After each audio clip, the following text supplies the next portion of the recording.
One. What's up, everybody? Welcome to the Grayzone. It's kind of a long overdue live stream. I almost wanted to do an emergency stream after the humiliation of Volodymyr Zelensky in the Oval Office. But then I decided to wait and see what would happen afterwards. And everything descended from there to the point where we're now discussing whether the US might actually exit NATO. And we have a massive explosion of sectarian violence in Syria. It looks like a civil war. The Alawite Intifada has begun. It's disgusting what's taking place with the slaughters we're seeing on Syria's coast. So we're going to have a guest, Hekmat Abu Khater, join us a little later. But for now, I'm here with Aaron Mate. How's it going, Aaron? How's it going, Max? Hey, everybody. Thanks for being here. We also had this week the Trump administration announcing that they're doing something else that the Biden administration wouldn't do, on top of talking to Russia, also talking to Hamas. And does that signal a shift in the right direction? At the same time, Trump also issued yet another bellicose threat toward Hamas, basically saying that unless they release all the hostages, the U.S. will join a fight against them. So it's a mixed messaging, but the fact that there's direct talks with Hamas, whatever that means, it's a significant shift from the Biden administration, which refused basically to speak to anybody, whether they were Russia or Hamas.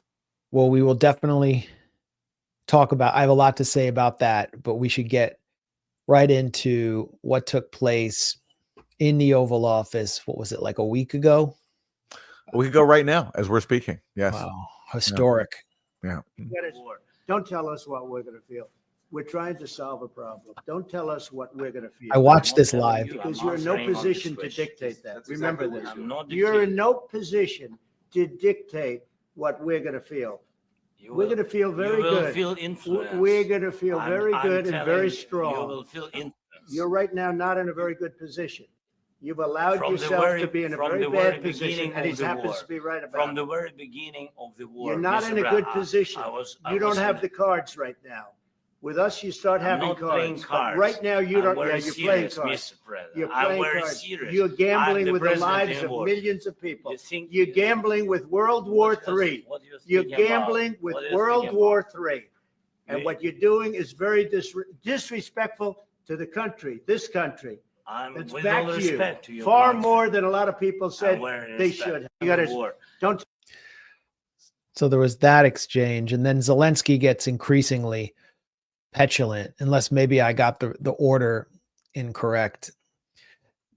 And I think that's really key, is when the disruption from Zelensky came. Yes, but after that, he broken the ceasefire. He killed our people, and he didn't. Yeah, I think this was the initial. We signed the exchange of prisoners. Eruption. But he didn't do it. What kind of diplomacy, JD, you are speaking about? What do you mean? I'm talking about the kind of diplomacy that's going to end the destruction of your country. Yes, but if you Mr. President, with respect, I think it's disrespectful for you to come into the Oval Office and try to litigate this in front of the American media. Right now, you guys are going around and forcing conscripts to the front lines because you have manpower problems. You should be thanking the president for trying to bring an end to this conflict. Have you ever been to Ukraine that you say what problems we have? I have been to. Come once. I've actually watched and seen the stories, and I know what happens is you bring them on a propaganda tour, Mr. President. Do you disagree that you've had problems bringing people into your military? And do you think that it's respectful to come to the Oval Office of the United States of America and attack the administration that is trying to prevent the destruction of your country? A lot of questions. Let's start from the beginning. Sure. First of all, during the war, everybody has problems, even you, but you have nice ocean and don't feel now, but you will feel it in the future. God bless. You don't know that. God bless. You don't know that. Don't tell us what. I actually kind of missed that last comment at the time where he warned the United States of an impending Russian attack or some kind of attack. Yeah, he's threatening the U.S. He's saying that if you don't arm me to the hilt now and give me security guarantees, you're going to have to fight Russia over here, which is what Adam Schiff also said too, famously on the House floor when he was impeaching Trump. But that wasn't the first time even in this meeting where Zelensky said that. He actually said that earlier too, a lot earlier, when he said that you have a nice ocean protecting you. But he talked about how unless you help us win, you're going to have to fight them over here. And when Zelensky was saying stuff like that, Trump and Vance didn't respond. When Zelensky called Putin a terrorist and a killer, they didn't respond. When he said there's no compromises with the killer, they didn't respond. It was only in the last clip you just played when Zelensky directly challenged J.D. Vance and said, what kind of diplomacy are you talking about? That's finally. He called him J.D. He wasn't J.D., like, yeah. That's what kind are of you talking about, J.D.? Yeah. And then he Give said, me your like, money. yeah. And then he said, like, have you been to Ukraine? As if, like, the vice president of the U.S. can't opine on the situation in the country where his government is fueling a massive war because he hasn't visited there. I mean, talk about petulance and entitlement. But the reason Zelensky was triggered is because they kept talking about the need for diplomacy. And he's so hostile to diplomacy, he couldn't sit there quietly. And this is after Trump even said, we're going to keep arming Ukraine. So Trump was even committing earlier in their meeting, we're going to keep he was asked by a reporter, are you going to keep arming Ukraine? Trump said yes. But Zelensky's so hostile to the idea of diplomacy that he couldn't control himself. And that's when he challenged Vance. And that's when it went off the rails. And the narrative we got from everybody across the political spectrum was like, well, I mean, a wide political spectrum was that Zelensky was ambushed. He was, they set him up. No, he couldn't control his own hostility to negotiations because he knows that he's the one who walked away from a good deal more than 2 years ago, a good deal that he won't get anymore. So he'll be forced to accept something much worse. And that's why he's trying to avoid any kind of diplomacy whatsoever to keep this war going, to save his own political career. That's what happened there. And by the way, he lied in the process. He lied. I mean, in trying to make the case to J.D. Vance that you can't negotiate with Putin, he talked about how he signed a deal with Putin in December 2019 in Paris and that Putin didn't respect it. But Putin did. The main thing from that deal was a prisoner exchange and implementing the Minsk Accords. Later on that month, Zelensky personally attended a ceremony where he welcomed home prisoners freed under that agreement with Russia. And there was another one the following April, in April 2020. So Zelensky was lying about that, because he said that Putin didn't release prisoners. It's not true. He did. Zelensky even attended the welcome home ceremony for some of those prisoners. And then he said that, Putin didn't meet his commitments. Well, actually, it was Zelensky who started talking in early 2021 after the Biden administration came in about how the Minsk Accords were a thing of the past and he can't abide by them anymore. The Minsk Accords is what he signed on to fulfilling under that deal in December 2019 that he claims Putin violated. So not only was he hostile and confrontational, he straight up lied to Trump and Vance. And then there was the Istanbul track, the Istanbul, what would you call them? The Istanbul peace accords, which were put on the table by Putin. They were actually mostly drafted by the Ukrainian side. That was mostly them. His own team signed on to, which of course Zelensky also walked away from in April 2022. April 2022, he had a team assembled, ready to go. One of the key negotiators, Denis Kislyev, what was his name? He was assassinated in broad daylight by the SBU. Yeah, that was an initial negotiator who took part in the early, in the early talks of February and March, and he was assassinated in a really weird event. They didn't like him having direct meetings with the Russian side, so they iced him. They iced him out literally. Then you tweeted a clip that I think I don't have it in the notes, but I hope this is This is one of the negotiators. What is his name? Chai? Yeah, Alexander Chai. He's one of the key negotiators in Istanbul. And this just blows the lid off Zelensky's lie and the lies of his backers in the US, like Michael McFaul.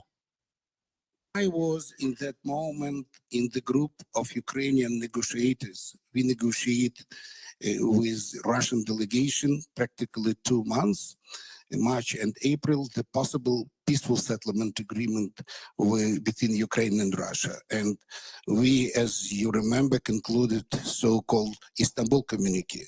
And we were very close in the middle of April, in the end of April, to finalize our war with some peaceful settlement. For some reasons, it was postponed, but to He doesn't say what those reasons are, but now we know what they are. For some reason. And UK telling the Ukrainians, we're not going to back you up and you should keep fighting Putin. That's why it was postponed, but which he's not going to obviously talk about there because it's embarrassing for everybody, but that's exactly what he's talking about. My mind, Putin, this is my personal view, Putin in 1 week after started his aggression in 24 February last year, very quickly understood he did mistake and tried to do everything possible to conclude agreement with Ukraine.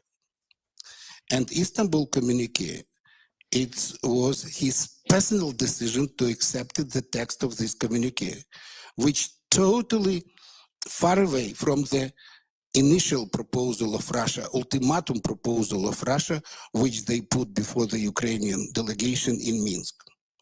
So we managed to find a very real compromise. So Putin really wanted to reach some peaceful settlement with Ukraine. It's very important to remember. So there you go. I mean, as you said, Zelensky's claim that you can't negotiate with Putin. What kind of diplomacy are you talking about, JD? That kind of diplomacy, the diplomacy that your own negotiator said led to an agreement that the Ukrainian side walked away from. And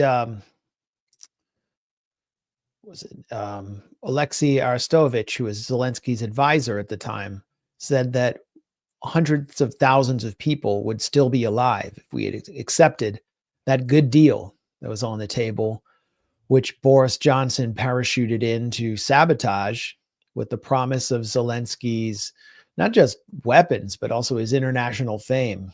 It will make you Time Magazine's Man of the Year in 2023. And so it was. Zelensky is addicted to his fame. What would the consequences be?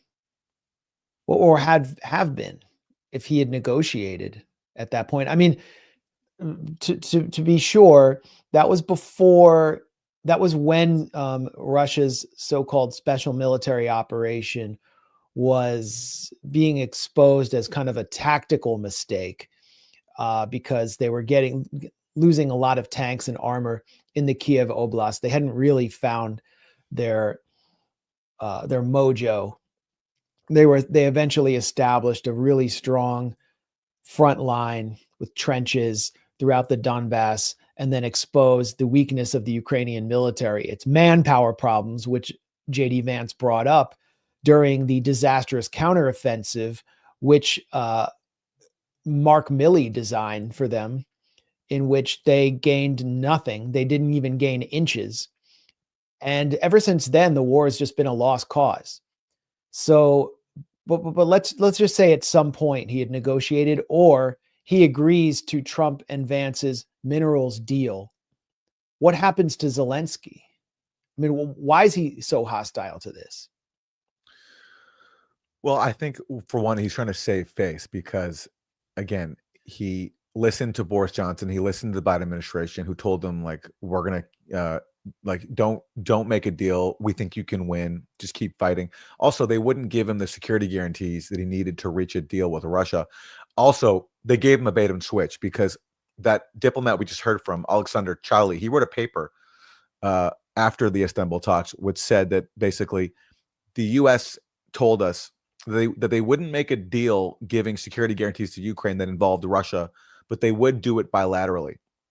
So after Ukraine walked away from the Istanbul deal, then Ukraine immediately went back to the U.S. and UK and said, all right, how about these security guarantees? And the Biden administration backed off from that. So we're not going to do that. So they did a bait and switch. So Zelensky got humiliated. And so that he doesn't want to have a deal now that doesn't include security guarantees, because that's what he basically walked away from in April 2022 over the promise that he would get it. And he needs that now to save face, because how else can you justify sacrificing hundreds of thousands of lives? So from his point of view, he wants to save face by getting something. Also, He doesn't want to stand for elections unless he has something to show for it. And third, also, is the threat of the ultranationalists, which has been hanging over him for years. They've threatened literally to kill him if he made a peace deal that respected the rights of ethnic Russians and the Donbass. So those, to me, even are, with a security guarantee, they Yeah. would say he stabbed Ukraine in the back. Yeah. This half Jewish, formerly Russian speaking figure, comedian. Yeah. So he could, if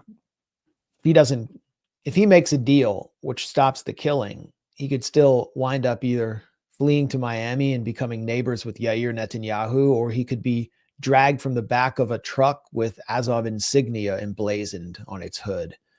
These are some very stark choices for Zelensky.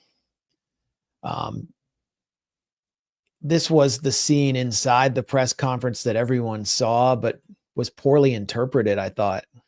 That's, what's her name? Oksana Markarova, the Ukrainian ambassador, who we would often see in Washington doing photo ops with proxy war cheerleaders, signing away Ukraine's critical assets, its public assets. There's a sign on the embassy, which is her office down on M Street in Georgetown, that says Ukraine is open for business. It's basically like, come on, BlackRock, and have all you want. She threw out the first pitch at a Washington Nationals game and actually has a better arm than Barack Obama. She did a pretty good job throwing out the first pitch. But for some reason, she couldn't give Zelensky the advice he needed going into this meeting, which is to, first of all, suffer through Donald Trump's browbeating to the extent that there was any, like King Abdullah from Jordan did. You don't want to irritate Donald Trump, especially when they're already angry at you and they've called you a dictator, and you need to get these security guarantees. You need to keep some of the weapons flowing. But he did so. He couldn't control himself. He wasn't advised properly. He's never been advised. It turns out Zelensky has never really had true Ukrainian advisors.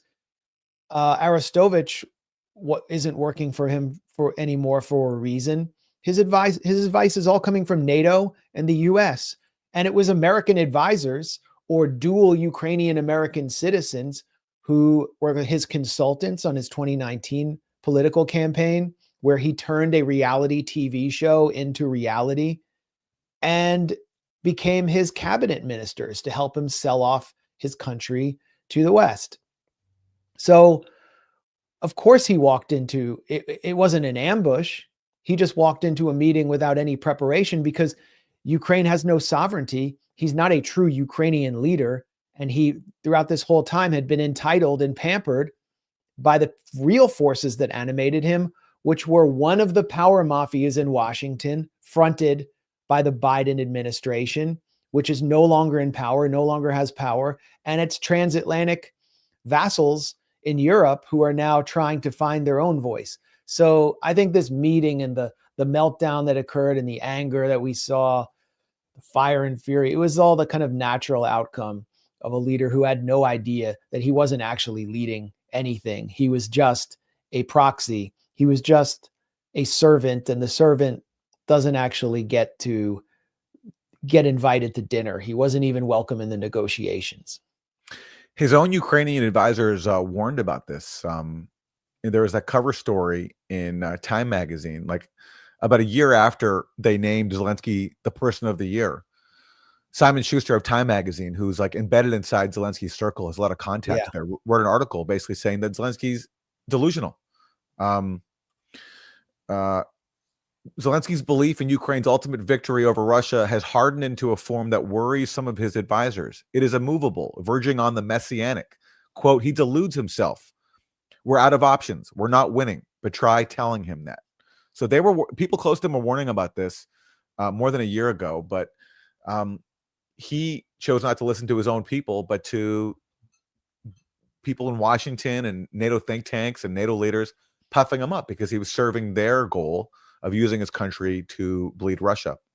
And as you said, it finally caught up with him when he went to the White House, and so entitled, someone who's like bought into his own news clippings so much that he couldn't see the signals right in front of him, like a president and a vice president who are not on board with this anymore. And to the point about, you know, who he's listening to, it was French officials who helped him craft his sort of half apology to Trump. The French government took a major part in helping Zelensky draft. In fact, there's even one report that they helped write part of his statement to so basically trying to walk back his confrontation with Trump and trying to turn over a new leaf. It just speaks to how people on the outside have used him and his country for their own ends and how it's been a disaster for everybody. Yeah, but he's been spoiled and entitled by the last administration. And the Trump administration before that gave him offensive weaponry, javelins, and Trump seemed so boxed in at that time that Zelensky's position was completely secure. And I think, you know, no one was more thrown off by this. I wasn't thrown off at all. You know, someone told me, like, turn on CNN or whatever, just turn on the TV. It was like when I was a kid and the Challenger had just exploded, except that was sad and this wasn't. I was like, oh, this is happening. And I wasn't shocked at all. I was just sort of amused by the spectacle. But people like Christiane Amanpour, who is one of the key voices and stenographers of the transatlantic elite that brought us the Ukraine proxy war, this is her reaction immediately after the exchange in the Oval Office, as though it was something that, well, obviously it was the beginning of their worst nightmare, but this class of people was not prepared for it. And I think it's leading to some pretty poor decision-making in Europe. Yeah, well, what happened this week in Europe, they had like basically what they billed as a war summit, the European Union, talking about how we're going to spend more on the military. There's talk about Germany trying to develop nuclear weapons. I mean, people are just going nuts because they've all doubled down on this proxy war strategy and now left without, or now at least facing the absence of their biggest sponsor. They're in crisis. And what did Trump do this week? He cut off intelligence sharing to Ukraine and also paused the weapons. And what did that show? I mean, not only does this make it hard or impossible for Ukraine to launch strikes into Russia now because they rely on U.S. intelligence, we also learned that basically the UK, their weapons won't work either because that relies on U.S. intelligence too. So these storm shadows that Ukraine's been using to strike Russian targets, Ukraine can't use that now either because the U.S. has cut them off. It just underscores that the main actor here all along has not been Ukraine or their partners. It's been the chief sponsor in Washington. Yeah, this is the Daily Mail. The British supplied Storm Shadow missiles are useless in Ukraine now. President Trump has blocked U.S. intelligence from sharing with allies. Vladimir Putin stated explicitly when the transfer of Storm Shadow missiles to Ukraine's military were first put on the table that these missiles could not be launched deep into Russian territory without U.S. satellite assistance. This was also the case for the longer-range HIMARS systems, but in this case, it relies entirely on U.S. satellite data, on U.S. guidance systems. You know, the NSA or the Geospatial Institute would have been involved, and that means that it was a direct U.S. war. Nothing perfectly exposes the role of Ukraine as a proxy for the United States and the UK as a junior player than this, that the missiles won't even work without US intelligence sharing. And it's the intelligence sharing that is more devastating to Ukraine than even the cutoff in weapons. Europe's going to try to fill the gap there. And it was nice to also hear Marco Rubio, of all people, who was a huge supporter of the proxy war, with a giant cross on his head. I mean, I know this was for a Catholic observance, but I just remember smaller marks back in the day declaring that this is a proxy war. It's very clear from the beginning that President Trump views this as a protracted, stalemated conflict. And frankly, it's a proxy war between nuclear powers, the United States helping Ukraine and Russia. and it needs to come to an end. And no one has any idea or any plan to bring it to an end. The plan of the Ukrainians up to now and their allies, Capitol Hill, and the people you talk to in other countries is, let's just keep giving them as much as they need for as long as it takes. That's not a strategy. It's been very clear. Amazing admission by Zelensky. We were demonized for years for saying that. And now, like, one of the neocons' greatest pet projects in the Senate is saying it. Yeah, that was called Russian propaganda. You couldn't say that. you couldn't dare say that it's a proxy war. How dare you? And now they're openly saying it. Even Keith Kellogg, Trump's envoy for Ukraine, and of course, none of these people would be saying any of this if Trump hadn't changed his tune. Like, this is all because of Trump, and they're all Trump aides, they're Trump flunkies, Right. they're loyal. Yeah. But Keith Kellogg once called, what the U.S. is doing in Ukraine, the acme of professionalism, because we're using Ukrainians to fight our war without losing any Americans. He loved this, but now he's saying this proxy war has to end. The Ukrainians brought this on themselves. This must come to an end. So, look, Marco Rubio, he doesn't actually believe this, or at least there's not a consistent belief, but it doesn't mean it's not true. It is true. And the fact that it's being said at the highest levels of U.S. government, I mean, does anyone now still dispute that it's a proxy war as soon as it gets admitted? No, everyone knows it. And also, does anyone articulate how possibly Ukraine can still win this war? No. All they do is freak out and talk about how Trump is blowing up the international order. He's betraying our allies. He's repeating Russian talking points. There's no actual case that's being made about why the policy he's reversing should continue. Well, I want to stick to the European response, but since you brought up the case that's being made here it is. I mean, this is pretty much it. No one's actually mapping out how Ukraine can take back the Donbass and have a beach party in Sevastopol, Crimea. Like, none of that's happening. There's no path forward, really. That may not have anyway been the objective, but they're not even explaining how continuing this proxy war can balkanize Russia and lead to regime change in Moscow. This is pretty much what we're hearing, at least from the American side, from the Democrats. It is absolutely shameful what is happening right now. The White House has become an arm of the Kremlin. Every single day, you hear from the National Security Advisor, from the President of the United States, from his entire national security team, Kremlin talking points. For the last week, the White House has been pretending as if Ukraine started this war. That's essentially saying that Poland invaded Germany at the beginning of World War II. There are still facts in this world. And the fact is this: Vladimir Putin is a brutal dictator. Russia started this war. And the entire pretext for that meeting yesterday was an attempt to rewrite history in order to sign a deal with Putin that hands Putin Ukraine. I mean, almost everything he said had some form of untruth in it, but he wouldn't explain why the war should be continued. And that was Chris Murphy, who was on the Maidan Square. This is often gets forgotten. Chris Murphy was the Democrat accompanying John McCain to Maidan Square, standing beside the leader, or one of the leaders of the Social National Party of Ukraine, basically the National Socialist or Nazi Party of Ukraine, on the Maidan to celebrate the coup, to egg on coup plotters that brought this disaster upon Ukraine. Yeah. And now he's like, what, the ranking Democrat on the Senate Foreign Relations Committee.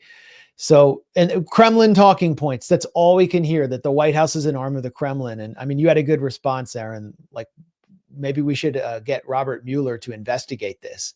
It's like they're repeating Blumenthal talking points that are long discarded. Yeah. It's wonderful to see. It's wonderful to see. And look, I mean, look at the polls. Most Americans now support an end to this proxy war. Are people going out in the streets in mass numbers to protest the fact that their tax dollars might not be going anymore to fueling this disastrous proxy war? No. This was entirely just an obsession of a niche segment of society, the neocon class, and they have nothing to say in response, and they're not getting any traction. They're beyond going on TV and melting down. They're not really putting much of a fight. And they're not trying to, I don't see any proposals in Congress, for example, to try to like block what Trump is doing, because I think they know they have the losing argument. Yeah. They have the losing argument, but they won't stop putting it forward. I mean, what is wrong? I could see them criticizing the minerals deal as imperialist, that Ukraine should not have to provide Donald Trump with some form of war tribute in order to get a security guarantee. And there could be an even better critique of that, a more factual, sophisticated critique, which is that at least 50%, but probably a lot more of the minerals will be in the territory that is claimed by Russia, where most of the population wants to be part of Russia, the Donbass. That's where they are, along with a lot of coal, a lot of hydrocarbon wealth. And the amount of minerals, we talked about it last week, that's in Western Ukraine is overstated, deliberately exaggerated by Zelensky to appeal to Trump. And then you have, but I mean, there's no element within the Democratic Party, none whatsoever, which supports peace. No, Pramila Jayapal, head of the Progressive Caucus. Let's be clear. This is not about bringing peace. Donald Trump is siding with Russia, Putin, and dictators across the world over our allies in the defense of democracy. This is a shameful day in American history. This is like something that could have been written by an AI NATO bot. And it just contains all the bromides that we've been hearing for the past 3 years, when anyone who's paying attention knows Zelensky's not defending democracy. I mean, there's a pretty good case that he's being made under US support into an actual dictator. Well, and again, and he was even before Russia invaded. People use the excuse, well, he's, living under wartime, they have to take certain measures. A year before Russia invaded, he shut down opposition television networks, which the Biden administration applauded, because those TV networks were they ordered him to do it. Well, yeah, I think that's fair enough. I mean, certainly a Zelensky aide admitted that was a welcome gift to Biden, because these TV networks were friendly to Russia. They wanted to have better relations with Russia. They supported the Minsk Accords. So therefore they had to be shut down. And of course, for Pramila Jayapal to say all this, it just, after that humiliation of their call for 24 hours for diplomacy, when back in October 2023, they put out a letter, or maybe that was anyway. October 2022, they put out a letter calling on Biden to engage in diplomacy with Russia to end the war. And all that happened was some neocons online melted down, called them names, called them Putin apologists. Somebody, I think like maybe David Frum or something like that, said that Putin would have signed that letter. And that was enough for Pramila Jayapal and congressional progressives to cave and retract their pro-diplomacy letter. And so for now, for her to like come out and say, we have, this is shameful, that makes it even more humiliating. And it's so sad, because domestically, there's so much, I think, they can point to in the Trump administration that is dangerous, like, going after entitlements or so-called Social Security, Medicaid. And they could have like a really wide open lane there to go after that, but they're ceding so much political capital by basically giving the Republicans the anti-war lane and that making Trump, like, there was a humiliating moment during Trump's speech this week when Trump talked about how, like, we've given them so much money, all these people have died, and Democrats started like applauding as if that was like a good policy. And then Trump even taunted Elizabeth Warren. He was like, Pocahontas, like, you want this to continue for 5 more years? And Elizabeth Warren was so like fanatic about continuing this war. She kept clapping like, yes, I want this to continue. And he made her look so stupid, because why would you be clapping for fueling a disastrous war for 5 more years with U.S. money? But that's the lane that Democrats have given to Trump. Yeah. It would be popular for Bernie to actually say, I'm looking for like there's a clip that's going around that really illustrates it well. Bernie in 2019, when he was kicking off his failed 2020 run, which was more consultant driven than 2016, he called for an end to endless wars and got massive cheers from the crowd. And now he is calling for an endless war. He is clamoring from the House floor for an endless war. would be pretty popular, actually, if Bernie would actually get out. First of all, so many of the young socialists, the DSA types who supported Bernie, are alienated by him. They've lost interest in him. And I don't know where they can go. But you also have this whole populist base that Bernie had built up of people who are leaving the Democratic Party and who wound up supporting Trump, who would love to hear a message about saving Medicare from the oligarchs and diverting money from paying Ukrainian pensioners and Ukrainian soldiers and Ukrainian workers with American taxpayer money to a housing program in the United States. Yeah. Or to pay for American workers to be retrained or something, just something like that. Bring it all home. There's no Democrat. There's no one in the Democratic Party or an independent left populist who has a platform in this country or elected office who's saying anything like that. They're all proxy warriors. Here it is. I found it. I was like scrolling that whole time I was talking, so forgive me if I Well seemed done. a little. Well done. Oh, thank you. I guess I pulled it off. All right, hold on. Here we go. This, yeah, we're there. We're going to take on the military industrial complex and end endless wars when we threaten and in fact cut back on military support or intelligence support for Ukraine. You know what we are telling that one man? We are saying, you got a green light. The United States is withdrawing. You do what you want.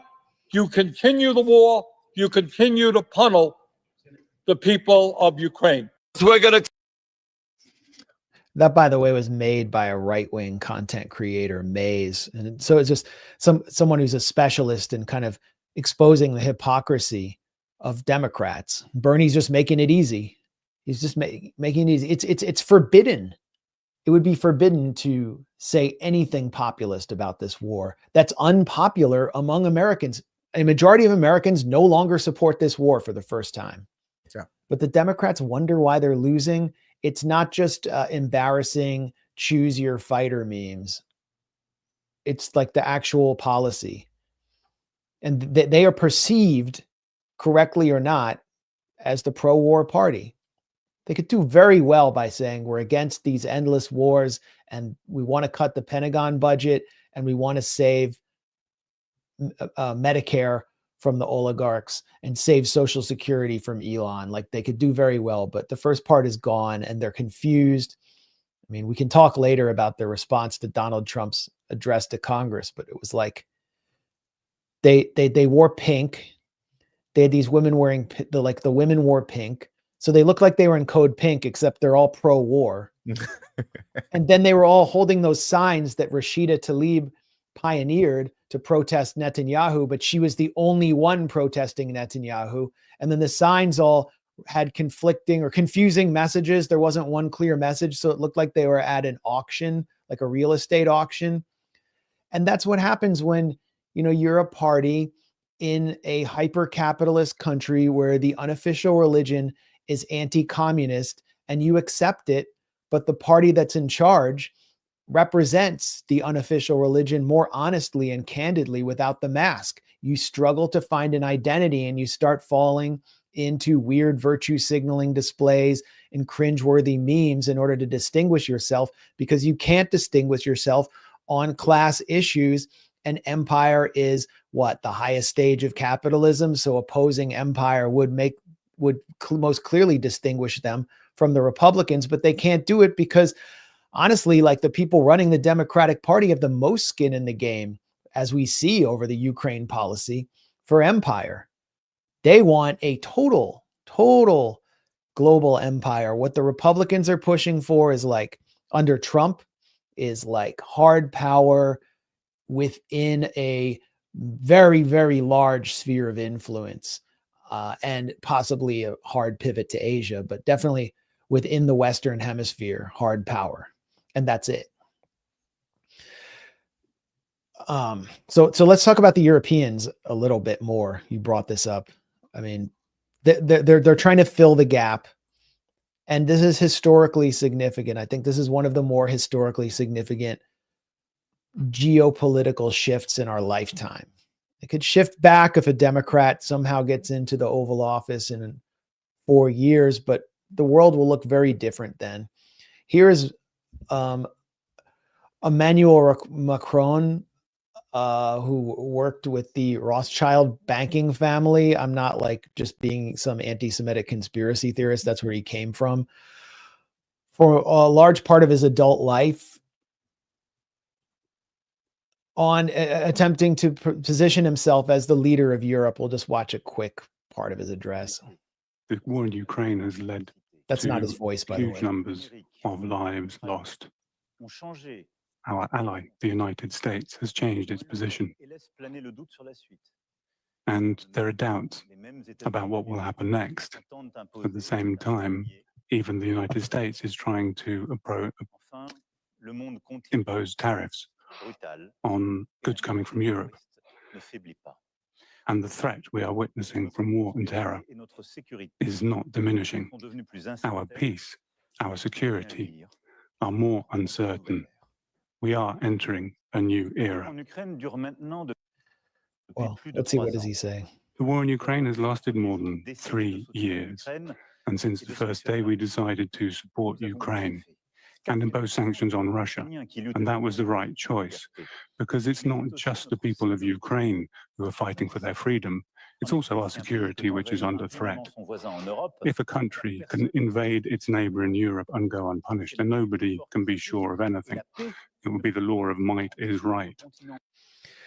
Very ironic statement there from Macron.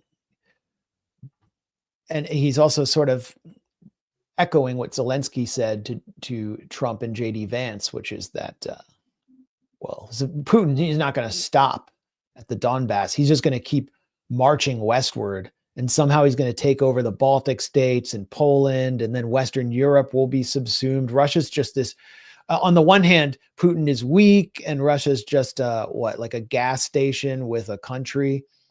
What do they call it? Just like it's like a gas station. And at the same time, Putin is this military monster who can take over all of Europe.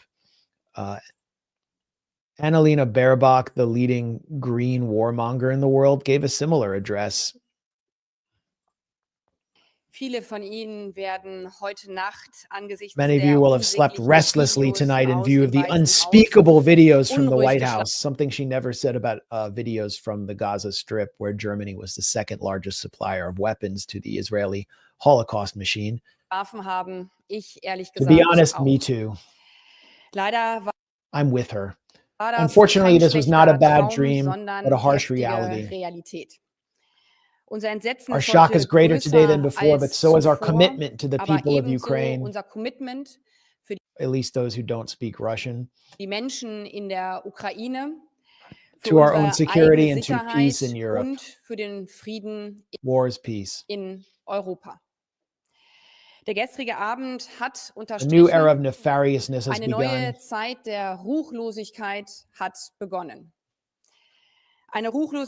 In which we must defend the rules-based international order and the strength of the law more than ever against the might of the strongest. So she's positioning herself as a defender of Ukraine against the United States and Donald Trump. And then we have the Ukrainian response. Somewhere here, which is that, increasingly we're hearing from the Ukrainians just full-on opposition to the U.S. president, to the point where one prominent Ukrainian, Vadim Karpiak, calls for Donald Trump to be taken out as John F. Kennedy was. And here is Volodymyr Zelensky awarding that journalist, Vadim Karpiak, with an Order for Merit of the 3rd degree. So just an illustration. He didn't give him just to be clear, he didn't give him the award for calling for Donald Trump to be taken out. But it illustrates that this guy is clearly in Zelensky's camp, and in the camp of Ukrainian nationalism. Well, like Ukraine is so dominated by the far right militarily and in the government that like even someone who's called previously for Zelensky's assassination, if he makes peace, he was later named an advisor to the commander of Ukraine's armed forces, one of these far right leaders who threatened Zelensky. So you can do that inside Ukraine. You basically have impunity to not only call for the demise of the U.S. president, but even the Ukrainian president too, if it serves a pro-war aim. So Europe is positioning itself as an adversary of Trump. And the response we hear from Elon Musk, from Richard Grenell, who may be the next Secretary of State, is let's get out of NATO. And what is the point of NATO, honestly, if the United States is not leading Europe into battle? Macron, several years ago, actually put forward the idea of an all-European army. And now we're seeing that take place in Ukraine to the extent that Donald Trump continues to suspend military aid and intelligence cooperation with Ukraine. NATO is defunct because the whole point of NATO was just a US-led European organization, which never wasn't really inclined to fight Russia directly and would rely on the post. So after NATO no longer needed to exist, the whole point of NATO was to encircle Russia and China in order to impose a US world order, to preserve US hegemony, but using other countries as proxies and as frontline nations. The blueprint was spelled out pretty clearly back in 1993, soon after the end of the Cold War, in which the U.S. wrongly claimed victory. You were defeated, we beat you. Where does he say it? Here it is. This is by George Soros. George Soros is not just a key backer, maybe the top financial backer of the Democratic Party, who has shaped the Democratic Party, helped shape its agenda, as well as the kind of cultural agenda through his Open Society foundations since he emerged as a political financier after he got rich on Black Friday. And this isn't acknowledged by the Republicans and right-wingers who hate him, but was basically an outsourced operator of the CIA and USAID. After the Cold War, the CIA was no longer going to just covertly fund opposition movements and regime change operations. They would do so overtly, relying on figures like Soros. This was spelled out in a 1991 article by David Ignatius about Soros and the National Endowment for Democracy. We'll talk about that in a second. It's had its funding suspended. USAID and Soros collaborate together to fund opposition groups in countries where the U.S. seeks regime change and where Soros seeks regime change. And he's fighting for an open society. What does he mean by that? It's not just Karl Popper's conception of liberalism and a progressive social order. It's open markets for financial predators like himself. He contributed $500 million during the 1990s into Russia, while the U.S. and the Clinton administration were pillaging Russia's public assets, leading to excess deaths of upwards of 5 million people who all lost their pensions after the Soviet Union. Soros then contributed massive funding alongside oligarchs like Boris Berezovsky to fuel the Orange Revolution in Ukraine, trying to push Ukraine away from a neutral position. And then he funded the Maidan coup extensively. Putin was always his leading enemy. He's had the Open Society. He's been kicked out of Russia along with the NED. But back in 1993, this really spelled out the moment that we've been in, where in an essay, actually, I should cite the title before I just read this one revealing paragraph. Toward a New World Order, the Future of NATO. I mean, could you call it anything less overt? Body bags What does he say about body bags? Okay, there's only he says Japan should be asked to join NATO. This is all about China, and it's what's happening now with NATO, where NATO has moved away from the North Atlantic. And then we would have the beginnings for an architecture for a new world order. It is based on the United States as the remaining superpower and an open society as the organizing principle. So the remaining superpower, meaning no other country can contest the United States for world domination. That was spelled out in the Wolfowitz Doctrine. When Wolfowitz put it forward in the first Bush administration, it was also the basis for the Project for a New American Century, which put forward America, a vision of America as the benevolent hegemon. So Soros is totally in line with the neocons here. It consists of a series of alliances, the most important of which is NATO, and through NATO, the Partnership for Peace, which girds the Northern Hemisphere. So he wants NATO expansion to encircle Russia. The US would not be called upon to act as the policeman of the world. Interesting. When it acts, it would act in conjunction with others. And this is the key part. Incidentally, the combination of manpower from Eastern Europe with the technical capabilities of NATO would greatly enhance the potential of the partnership, because it would reduce the risk of body bags for NATO countries, which is the main constraint on their willingness to act. This is a viable alternative to the looming world disorder. The looming world disorder means other powers rise that are not the United States.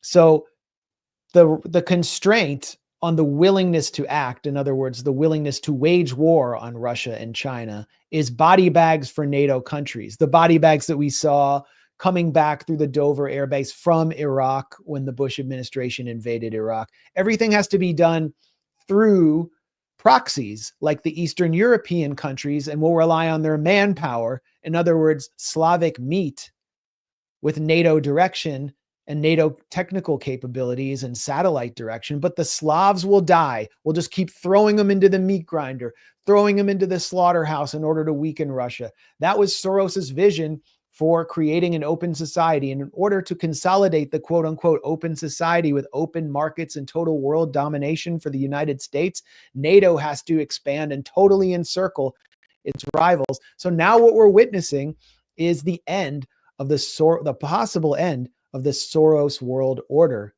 if NATO ends. And it also would mean the end to the slaughter of lower class and working class Ukrainian men just to achieve that cynical, diabolical objective of total hegemony. Well, someone who said something very similar just this week about using Slavic bodies is Congressmember Eric Swalwell. He spoke to CNN. I mean, this is programmed in their minds. It's disgusting. Let me play this clip. All right, here we go. If you look around the world, our biggest economic enemy is China. Our biggest geopolitical enemy is Russia. In a matter of 3 years, without losing a single U.S. soldier, we have decimated their military and their economy. It's been the greatest return on investment for any military expenditure ever. And as far as the return on investment for soldiers' lives, it's infinity, because you can't divide zero. If you look around the world, our biggest... So look how much contempt he has for Ukrainians. He doesn't even mention their lives lost. He says, you know, look, this is an amazing return on investment because you can't divide zero, as in zero American casualties. Well, you can divide hundreds of thousands, which is the number of Ukrainian casualties, which he has so much disregard for, he doesn't even mention them. And he's so happy that they're being sacrificed to what he says is destroy Russia's military and economy. Well, even if that's true, even if that were true, why would we want that? Why do we want to destroy another country's economy? Because there's no political price in the US. Yeah. Americans only seem to care when their own men and women come back with their arms blown off or in body bags. But like, who voted to like destroy Russia's economy? And like, how does that serve anybody? Well, who voted for the EU? Like, the EU is an anti-democratic body and they're making all the decisions now. Yeah. Ursula von der Leyen has centralized power in Brussels. Yeah. And I mean, who voted for any of this in Europe? It's unclear. But what the Europe are the Europeans able to prosecute this war and preserve NATO and continue to encircle Russia? What do you think? I think they're just so cognitively like just consumed by this obsession of destroying Russia. They, Joe Biden said early on in the war that for God's sake, this man cannot remain in power. They really think that they can put enough pressure on Russia to get regime change. I think that's what they think. And they just want to keep this going until they achieve that goal. And they just can't, there's no reverse gear for them. They're just full steam ahead. And they're consumed by Cold War mania. This is what kept the Cold War going for so long too. Also because it was profitable for the military-industrial complex, and that's why Trump is frying their brains, and that's why they don't have a coherent response to it. It would be interesting to see what would happen if Europe really went ahead with disconnecting from the United States and treating the United States like an adversary over its obsession with destroying Russia. I mean, they all have their historical grievances. Poland has its grievance, former Soviet satellite. The Katyn massacre is part of their nationalist narrative. The French, they have their wars, the Napoleonic Wars with the Russian Empire that didn't turn out too well. Of course, Germany is, Annalena Baerbock's grandfather was a big-time Nazi general. Don't tell me that she doesn't have some resentment against the Russians for defeating Germany. Please. Britain, the Crimean War, the fact that the United States has granted them some importance in the world, and without the liberal rules-based world order, they will be weakened to a piddling little island that's barely a mid-level player. Their military can, I don't know what their military can actually do. France has a fairly somewhat robust military that keeps getting kicked out of Western African nations. Germany's military has been whittled down to a shadow of its former self since the Cold War. It used to field like 12 armored divisions. But there's another interest there. I mean, this isn't the only interest. Arms firms across Europe worth billions more amid talk of Ukraine defense pact. So stocks are surging for European arms companies. And Keir Starmer is pumping up BAE Systems to fill the gap. And he's had a meeting with Palantir recently. Palantir, the AI PayPal mafia company, whose founder Peter Thiel and co-founder and current director Alex Karp are forging close ties with the Trump administration. They're getting in on the act too. So there is a financial interest in continuing this war. Whether it can actually be won by the Europeans, I think the devil within the European Union, the figure who the cool kids club hates, Viktor Orban, made a pretty valid point here, a salient point. Being asked by a reporter, what do you expect from meeting with Macron? There's one fundamental change. The Americans have been on the side of war. Now they're on the side of peace. What I would like to know is if in 3 years the warring parties could not defeat Russia and help Ukraine to victory with the Americans in the war camp. Now that the Americans are no longer there, so the pro-war camp is weaker, why do they think that they can win the same war? I would like an answer to this. What makes the French or pro-war position reasonable? And I mean, what is Keir Starmer talking about when he announces that the UK will put planes in the air and boots on the ground? Is he really going to do that?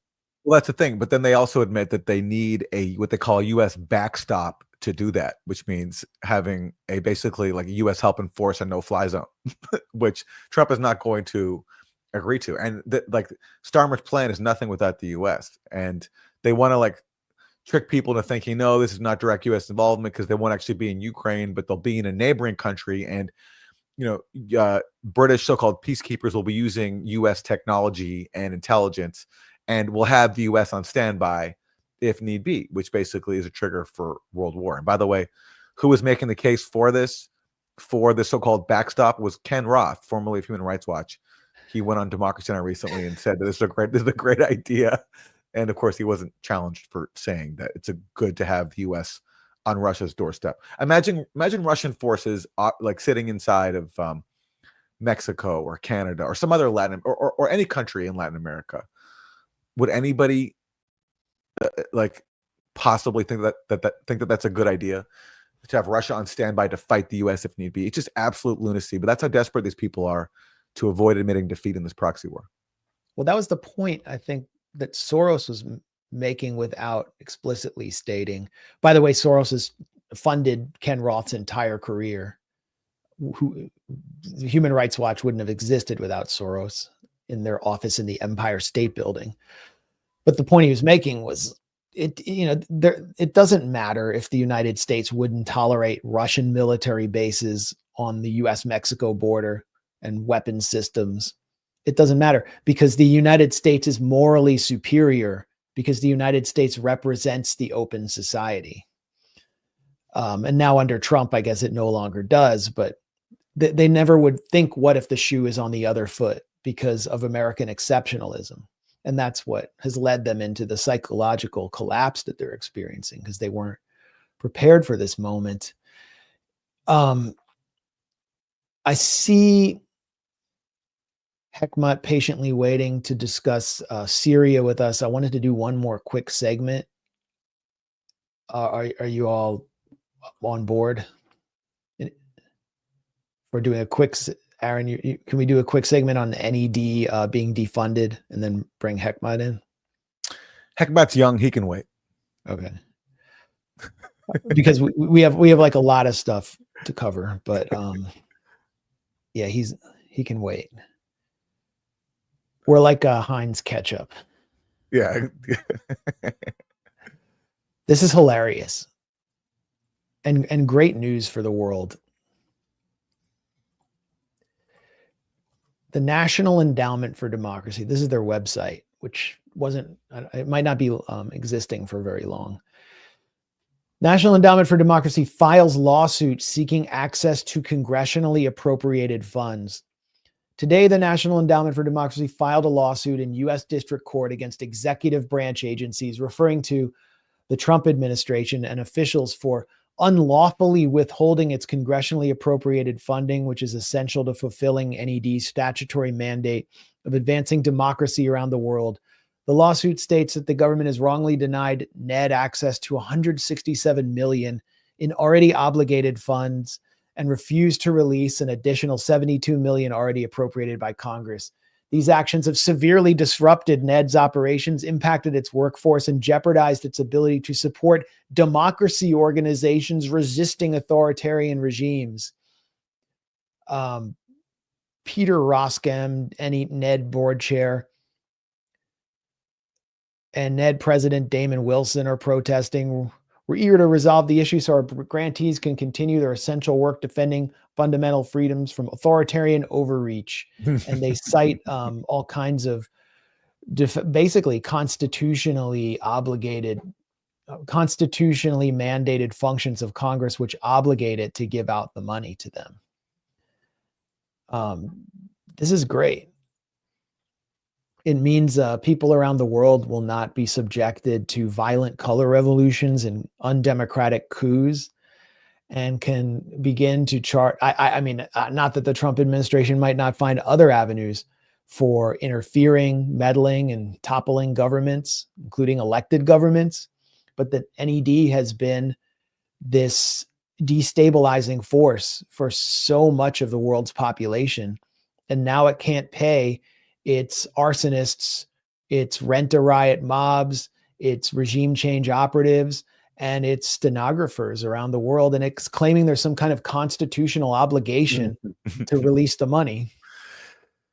And now they're going to have to get a real job. Like, what do you do if you've been like a lifelong operative in DC, like working at, like the NED and adjacent think tanks that just thrive off of promoting destabilization and regime change and pretending to be an expert in a country. And granted, the acclaim as an expert simply because you serve U.S. regime change interests. But once the money goes away, like, what do you do with your life?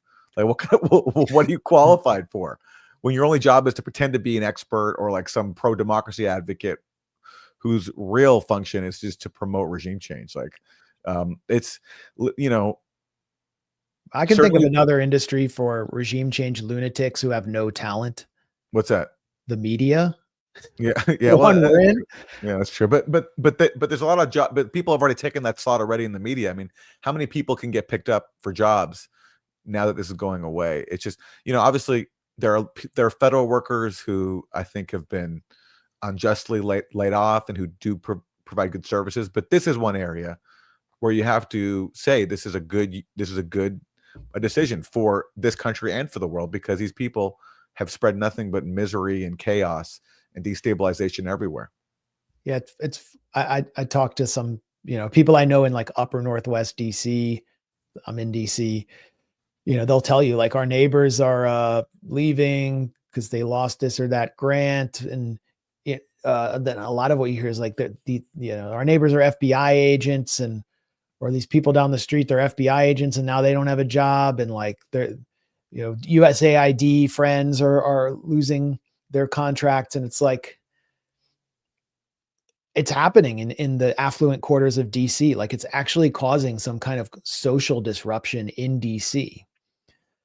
I totally oppose Trump and Elon taking a complete buzzsaw to federal government in order to replace it with corporate control, and that's what's happening. They're going, and with Elon in charge, it's like going from the deep state to the douche state, but imitating Javier Milei's model. Yeah. But with NED and USAID, it's like just think of what they did to people in so many other countries where they dismantled unions, they dismantled entire societies. They played a huge part in what we're about to talk about in Syria with the destruction of that society. Yeah. They spawned violent riots in Venezuela, in Nicaragua. They spawned violent riots, filled the country with hooligans, terrorized people, bombarded police stations, horror after horror, all in the name of fighting authoritarianism. And what happens when they lose and the color revolution fails is the government cracks down, and what they call authoritarianism increases because they become paranoid. They're not going to allow it to happen again. Why would Nicaragua allow these opposition groups to operate if their goal is to violently destabilize the country? And then they get sanctioned and average people suffer. There's a line in Ben Rhodes' memoir where he's recounting, and Ben Rhodes, who served as a top aide to Barack Obama, and Ben Rhodes says he was recounting the conversations between Putin and Obama about Ukraine after the coup there in 2014. And Ben Rhodes says, Putin seemed to think that the U.S. was behind the protest that overthrew Yanukovych simply because some of the protest leaders received funding from U.S. pro-democracy organizations. So, first of all, and Ben Rhodes, first of all, can't see the contradiction between, funding people in the name of pro-democracy who take part in coups. Like, there's no contradiction there. And then he also thinks it's so weird that Putin would possibly see the U.S. being involved simply because they funded the people who led the coup. But because they called it pro-democracy, I guess we're not supposed to take any umbrage with that or see anything wrong with that. I mean, but that's what the U.S. does around the world. But since we're talking about the Trump administration, I mean, go ahead. Well, I wanted to share this quickly. I mean, like, one other thing that the Trump administration is doing, like, they claim to promote free speech and to be like, going against woke cancel culture. Well, look what they just did to Columbia University. The Trump administration is canceling roughly $400 million in grants and contracts to Columbia over allegations of anti-Semitism, which means the campus protests against genocide. So these people are, like, while claiming to take on the deep state, claiming to take on censorship, here they are doing exactly what they're accusing their opponents of. And because Colombia had a, very impactful movement against genocide, Israel's genocide, they're taking away money from it. Yeah, I wanted to do a separate segment on that after Hekmat, but since we kind of jumped the gun there, I mean, wouldn't it be crazy if Israel destroyed the Ivy League, the reputation of Ivy League universities? If Israel destroyed the university system, if like the sheen of the Ivy League in Ivy League institutions as the shining tower of academia was burnished permanently by the stain of the U.S. special relationship with Israel and Israel's control over the United States government, it would just be an amazing development in the U.S. I mean, that's what's happening. It's gone beyond just a battle over free speech, and it's exposed the university system and what it is and who's in charge of it. This is all being directed by Miriam Adelson, by Israel, by the forces that really control key areas of the Trump administration. We'll talk about it later. And yeah, the Trump administration is waging one of the biggest assaults on the freedom of association and free speech since the McCarthy era. It's happening right before our eyes. But we take the good with the bad. It's nice to see, NED employees on furlough. Most employees of the International Republican Institute, the National Democratic Institute, and their parent org, National Endowment for Democracy, have been furloughed, according to the Miami Herald. Bad news for regime change lunatics everywhere, especially in Miami. Great news for everyone else. That's what Riot Reed of the Grayzone says, and I heartily agree. And the NED is saying that they're like constitutionally entitled to their money. I mean, what would the framers of the Constitution say about the NED if we went back in time and told them what it was and what it does? Like Mr. Franklin, it gives out money to these Cubans in Miami so they can plan to give money to other Cubans so they can have fake protests with artists who urinate on Cuban flags, and then the U.S. can come in and make a lot of money. Does this sound like it makes sense? This is the Constitution. It gives money.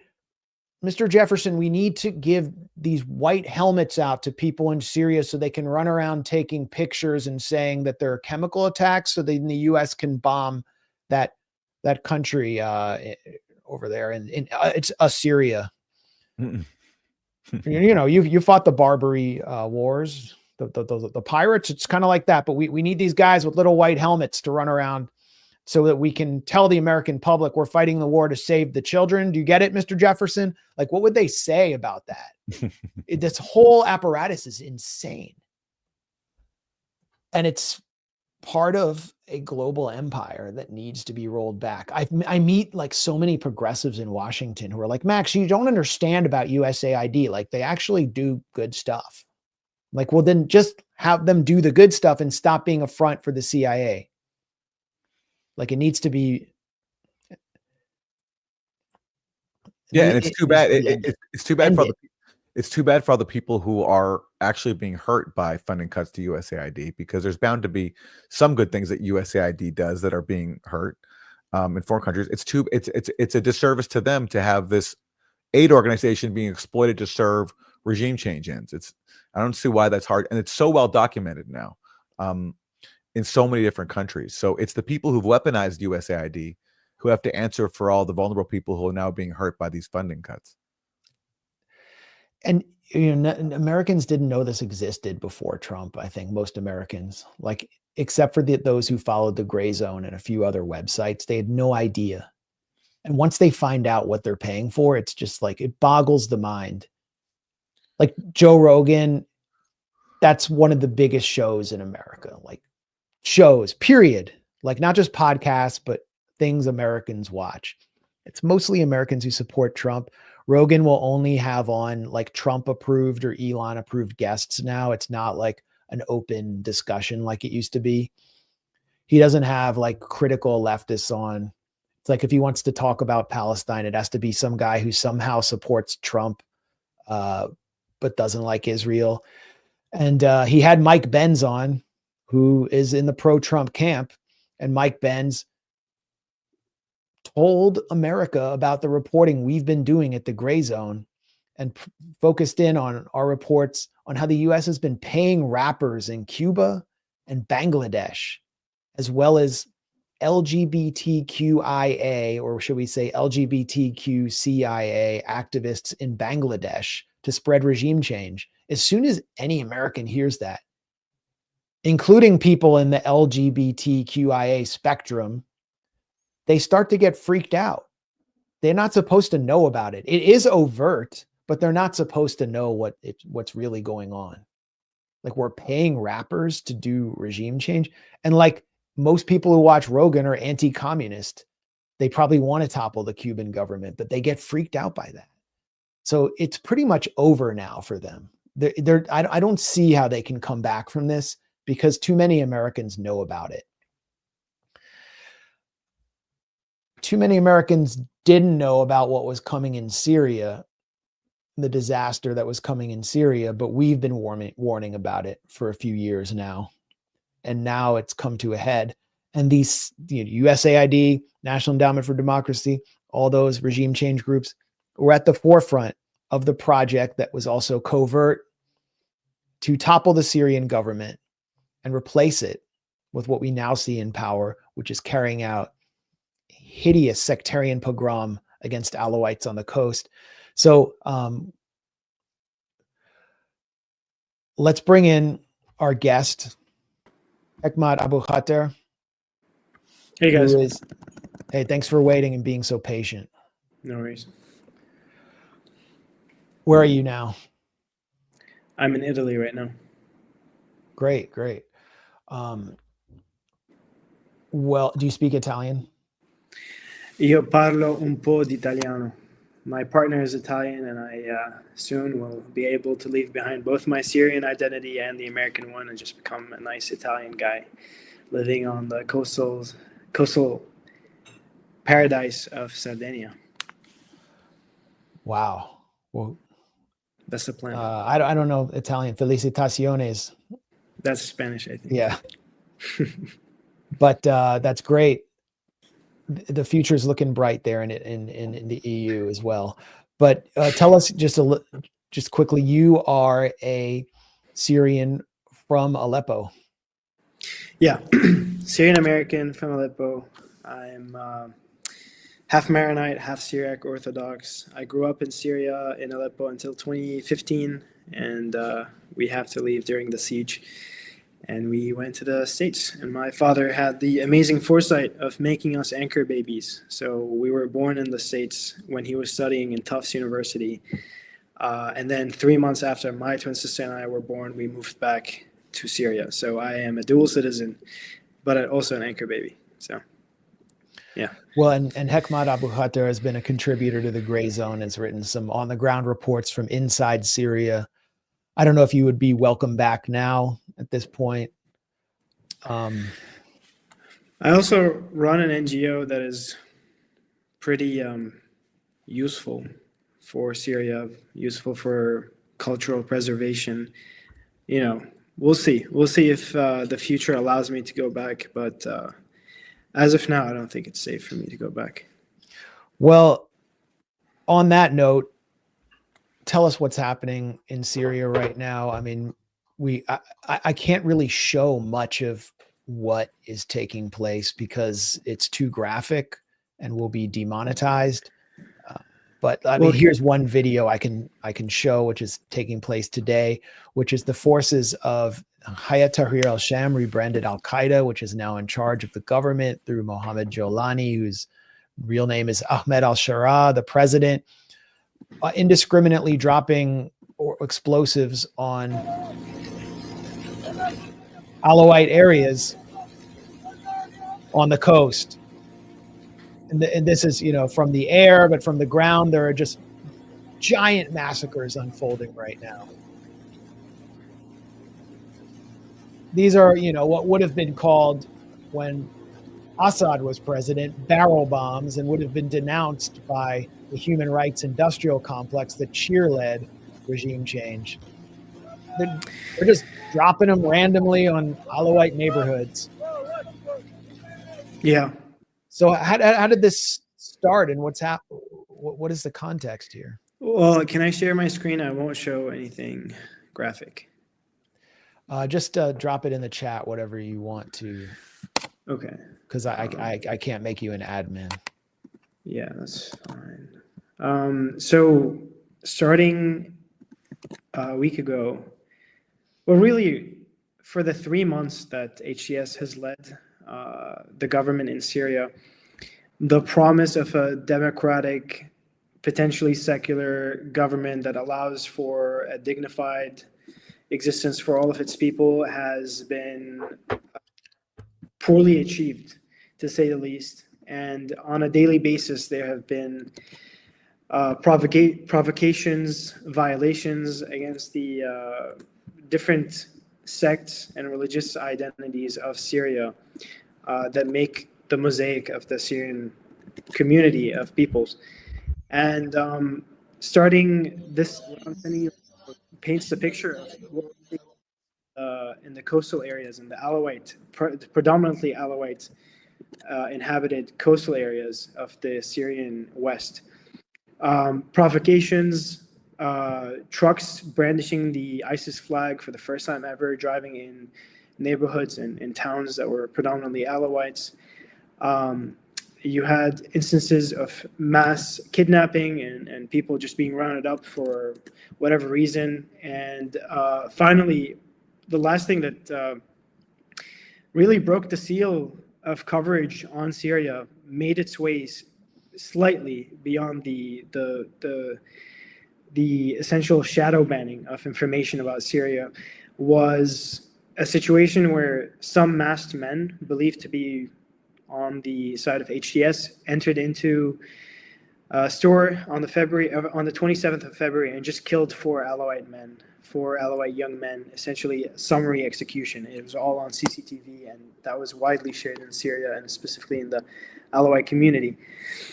And then the 4th or the 5th, 2 days ago, a group of HTS fighters were going into the Alawite town of Jableh to find a fighter who has escaped. They were pursuing him because they consider him, for some reason or another, they were pursuing him. The community members and the men of this town who have been able to keep some weapons behind set up an ambush, set up a booby trap, and they were able to destroy one of the trucks. And after the conflagration or the clash, they ended up killing 13 to 15 HTS fighters. And once that news reached the rest of Syria, it brought the entire country, along with its population, specifically in the Sunni communities, into a rage, a hysterical stupor of violence, of a desire for vengeance. We know in history, after every regime change or revolution, a successful change in government, historically, there's always been ethnic and sectarian violence. That was, for the large part, prohibited from taking place because of the outsized Western interests and the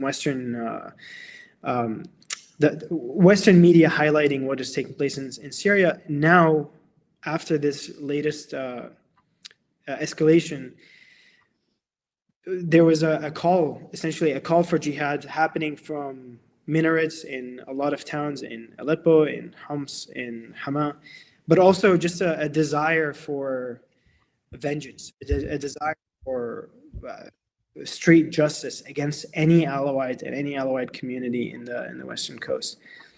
And we're talking here about a community of 3 to 4 million people. So yeah, that's the situation. You had a very difficult one where is bound to explode because you have an Alawite community, 3 to 4 million.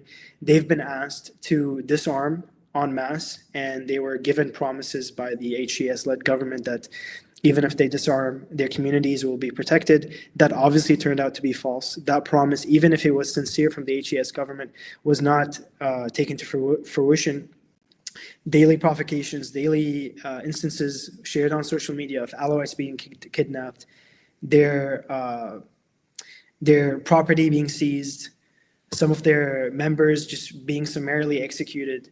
That is happening with other minorities like the Christians and the Druze and the Kurds, but it's largely happening with the Alawites because of a long 14-year campaign by Western media tying them to the crimes of the Assad family and convincing anyone in Syria that Alawites means Assadist, even though they're 4 million and the overwhelming majority of them are just low-class peasantry.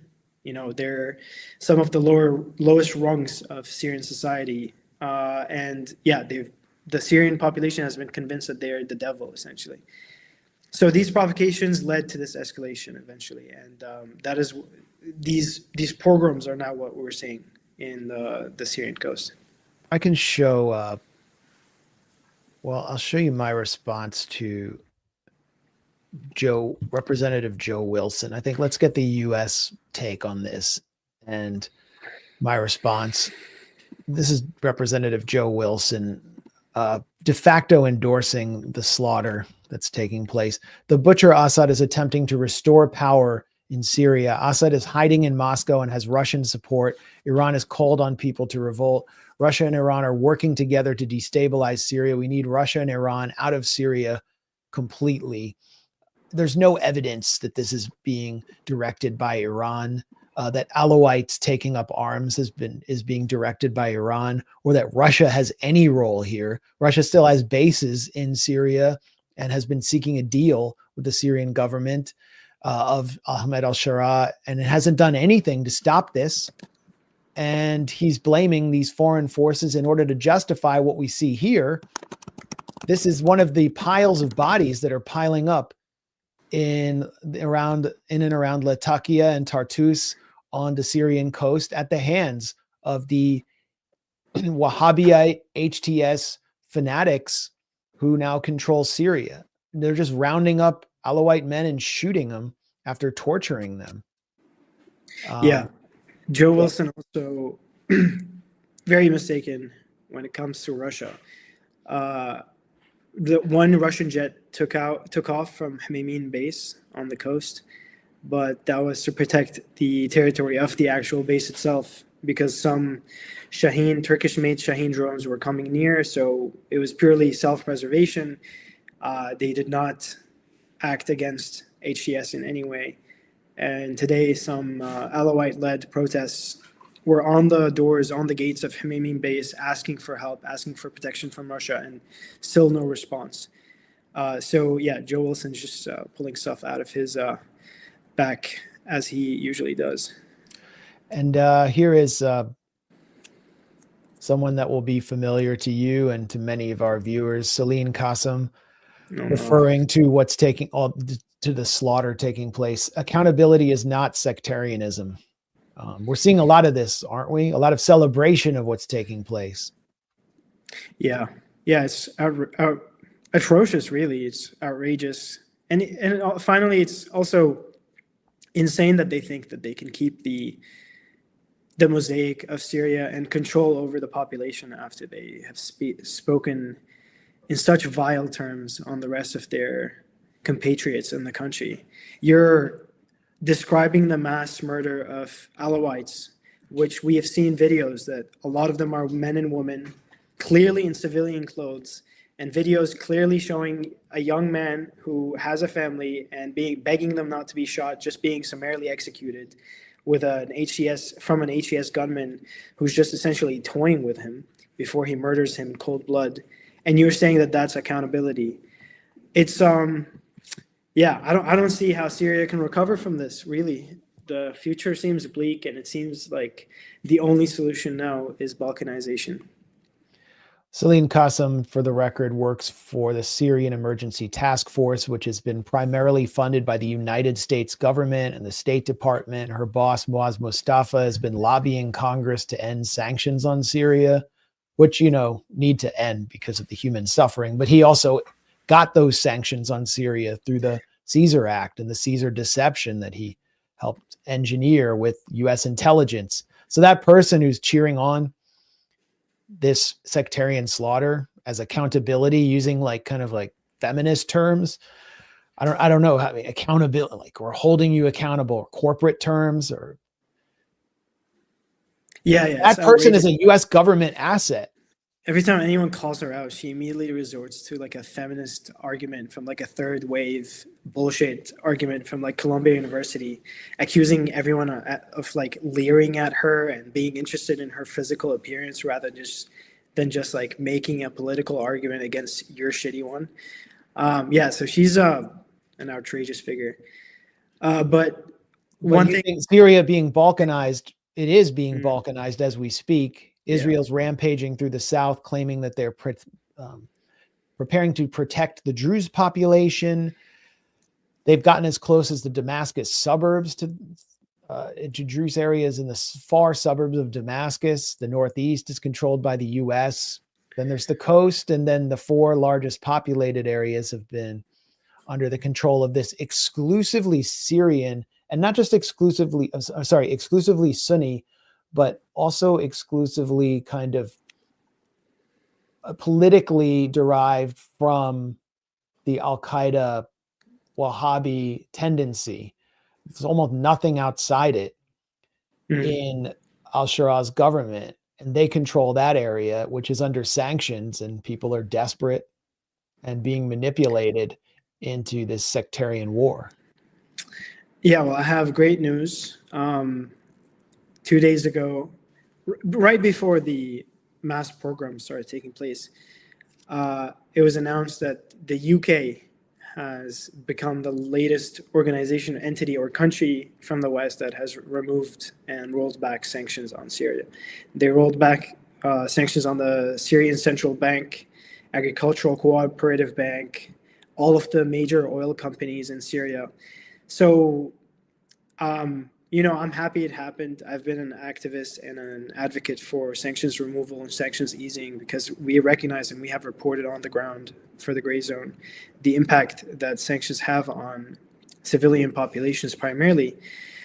But you can't help but recognize the outrageous hypocrisy of just doing it now when we are seeing clear violations against minorities, against different ethnic and sectarian sects of the Syrian society on a daily basis. And it seems like, it clarifies how political this entire game was for them. Yeah. The problem with sanctions was that Congress had just approved them when Jolani took power in Damascus. Like, whoops, too late to roll them back. But I think there's more to it. I mean, I'm hearing that Qatar is not dedicating much support to this government financially because they had hoped for more moderate seeming forces to take power. The UK had been nurturing all of these frauds like Riyadh Hijab being managed by Jonathan Powell and these other characters close to Tony Blair at think tanks in London to take over. Hijab was a former Assad official who turned to the other side and was willing to accept Western management. And then they would break ties with Iran and normalize with Israel, and then everything would be fine. But they wound up getting the Salafi jihadi factions who are just complete nutbags taking over. And now look what the monster they've created. But we've been saying for years and years and years, that's who will take over because they have the most muscle. Well, I think I want to correct you here. I don't think Qatar has any qualms about the radical nature of HTS. I think the reality of the situation is that Qatar is now at a loggerhead with Israel because of Gaza. And Qatar is now being subjugated to the full might of the Israeli Hezbollah machine because of their support for Hamas and their support for the negotiations. And they're just being targeted en masse by Western powers for their intervention in the negotiations and any aid that they're offering the Palestinians, how little it may be. So you're dealing with a situation where Israel is recognizing how weak the Syrian government is and advocating that the sanctions not be removed not because they actually care about the minorities or the Druze or the Alawites or the Kurds or the Christians. They definitely do not. They led to this situation in the first hand, and they led to the destruction of the Christian community in Iraq, in Syria. They led to the destruction and the playing of cards with the Kurdish destiny for generations and centuries and decades. But the real reality on the ground is that they recognize how weak the Syrian government is, and they're willing to milk this situation as much as they can. They want to exercise to get out any concession they can physically get out of this situation. So they are not they're pushing against the sanctions relief, actually.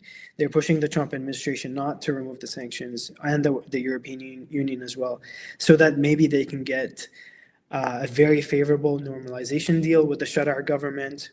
Maybe they can get very promising like security agreements where they can have essential range in Syrian skies more than they already have. And so the situation is not that Qatar is scaling back, is that Qatar is very wary of also falling afoul of the major sanctions campaign that has targeted Syria. So I think they're just playing it safe. And what about Turkey? They seem to be backing this internal invasion in Syria. I mean, you have the Syrian National Army, which is run by Turkey. There's one of their commanders marshaling his troops to finish off the remnants of the past regime in their entirety. Yeah, it's actually funny. Very few people recognize. Yeah, okay. Yeah, he's just actually the language is just perfect. I just always have to remind, and we texted about this here in IMAX. We remember what happened with Gaddafi, just because he said in a televised speech, rats. He called his people, the opposition, rats. Al Jazeera falsely translates the transcript and accuses him of calling everyone cockroaches, when in fact he didn't say the word cockroaches. They link it to the Rwanda genocide, where the Hutus called the Tutsis cockroaches, and they justify a right to protect operation. And then, as you know, they also add flavor to the accusations by smearing Gaddafi and adding accusations that he provided his fighters with Viagra. That came from Al Jazeera as well. They spun out that lie as well. I didn't know that. So yeah. Al Jazeera, Qatar being Qatar. But just to remember the precedent that was established for a right to protect operation that led to NATO invading the country, destroying the army, and leading eventually to the assassination of Gaddafi and his death in a very horrific way. Now we're seeing, like Abu Amsha just now was saying, like, we're going to clean up the area. We're going to do tathir, which is essentially cleansing. Every tweet or every video that you see from these fighters who are on their way to the West, they're consistently calling Alawites pigs and rats, and consistently saying that we're going to do cleansing. Literally the word in Arabic, tathir, which is purification or cleansing. I believe in Hebrew, the word that the Israeli army uses is tahir, for cleanse, to cleanse an area. It's the same thing in Gaza. Tahir means that you're pure in Arabic, so it's definitely the same roots. So it's we've crossed the line. If we were any other country, we would have seen cruise missiles just raining over Damascus, and amazing British, French, and Italian NATO troops showing up on the coast of Syria and erecting barricades between the Alawite tribes and the Alawite neighborhoods, and the hordes that are to this moment just converging on them. And according to DC Beltway lanyard land, Alawites want to get slaughtered.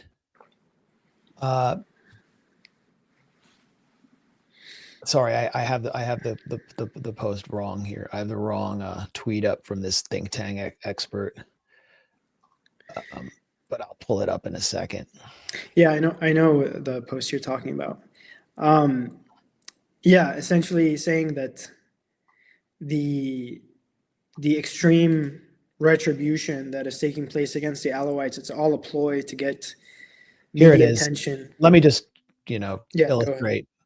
that think tankers in DC who are posing as Syria experts are saying. What I've warned about these past weeks, goal of these insurgents, referring to Alawites defending their communities against ISIS and Al-Qaeda rampages, is to trigger an overreaction and dead civilians, which Alawites in general will see as proof of their impending quote-unquote genocide and be used to continue international isolation and prevent Damascus from opening domestically. So it's all a conspiracy using people as human shields to trigger overreaction from the otherwise moderate and mild-mannered forces of HTS who haven't been slaughtering and kidnapping people in Alawite communities. Just like, I don't know, like people in Gaza, according to Israel. I mean, this is what Israel has accused Hamas of doing in Gaza. And this is the, you know, these posts are going around. I see journalists retweeting these. Yeah. Similar to the situation in Gaza also, the response has been disproportional by all means.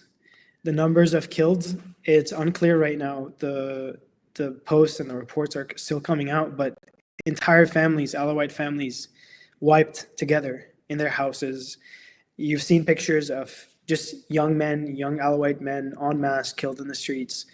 The videos alone of a young man, Alawite man, like in Crocs or in flip-flops, wearing an Adidas shirt, being shot and summarily executed, alone have racked up to like more than 30. So you've seen a situation where 13 HTS fighters were ambushed, and now we've seen maybe hundreds, if not more, of just Alawites murdered in cold blood. This is the soft stuff. I mean, there's video of a child being executed at gunpoint that's going around right now.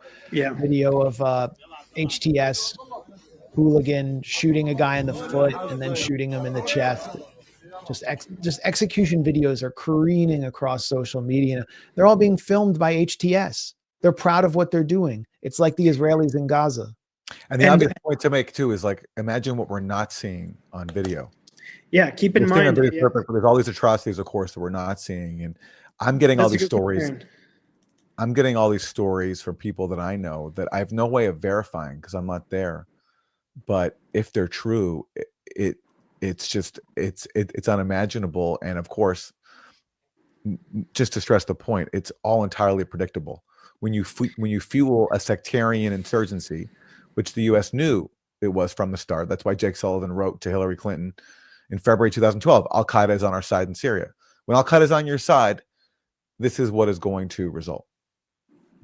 Yeah, I was just going to add that this is all happening and all these videos are surfacing, even though they made clear and they told everyone to not film. So you hear in Arabic in all of the videos, someone calling like, stop filming, stop filming. So we're seeing this even with some intended and some mandated orders commanding people not to film. Hekmat, I wanted you to respond to the dominant Western media narrative that we're getting, which is that, you know, this is basically the HTS government responding to ambushes by what is called Assad loyalists. All the people who are being targeted are quote unquote Assad loyalists. And, you know, one of the outlets that adopted this narrative is Democracy Now! And I'm showing this just because this highlights that even at the dissenting end of the spectrum in the US, we get this uniform narrative, even from people who should be challenging establishment propaganda, not parroting it. News from Syria, at least 70 people were killed, dozens more wounded in overnight clashes between Syrian forces and fighters loyal to the deposed leader Bashar al-Assad. Dozens of Syrian authorities were targeted in various ambush attacks by Assad loyalists in the Latakia and Tartus provinces, which have long been strongholds for Assad's toppled government. So there we go. This is the government now is responding to ambushes by Assad loyalists in the strongholds of the Assad government. So basically, this is all just being done by people who want to bring back Bashar al-Assad, and that's what all this is about. Yeah, well, Amy Goodman also partially to blame for this Western narrative that connected the crimes of the Assad family to the Alawites en masse. But that's beside the point. they've done essentially a Hezbollah trick of cutting off the scale of escalation right when it's convenient. As I said at the start of the stream, there are a clear set of escalations that have led to this point. The Alawites, some of them, the majority of them, believed the promises of the HTS government when they took power in the 8th of December, and large proportions of them laid down their guns and their armaments, trusting in that promise that they're going to be able to have a dignified life and they're not going to be subjected to sectarian-based provocations and aggression. But that's just not turned out to be true. As I showed before, and as I shared in some X posts here, this is a clear outcome from a gradually increasing set of escalations against the Alawite communities in the west of Syria. So you had already 14 people killed in February 27th.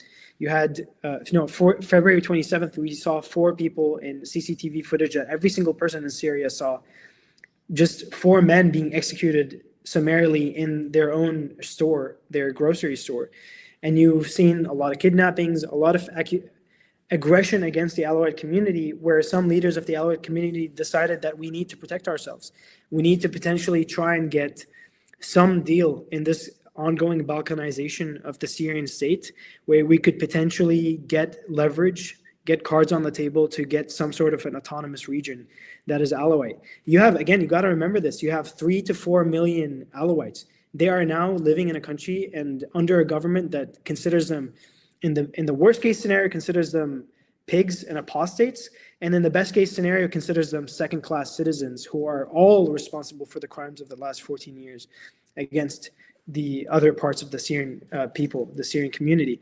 So under international law, they're allowed to seek out some sort of independence or sovereignty. They're allowed to protect themselves against incursions from other entities in the same country.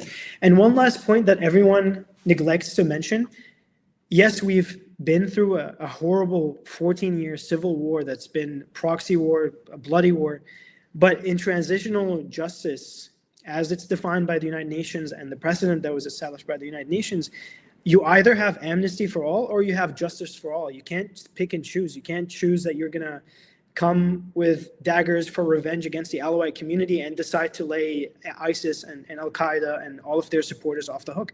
That's just not how it's going to work for the future of the Syrian people. Themselves will never accept that. So you're not going to, it's impossible to make that argument. That argument falls flat when you recognize the facts on the ground.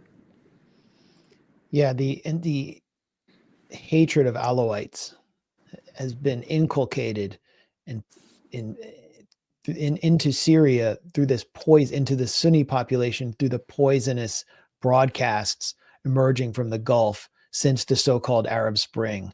And you have like Yusuf al-Qaradawi, the favorite of Al Jazeera Arabic, who is saying Alawites are infidels, like the worst infidels, like the worst possible infidels.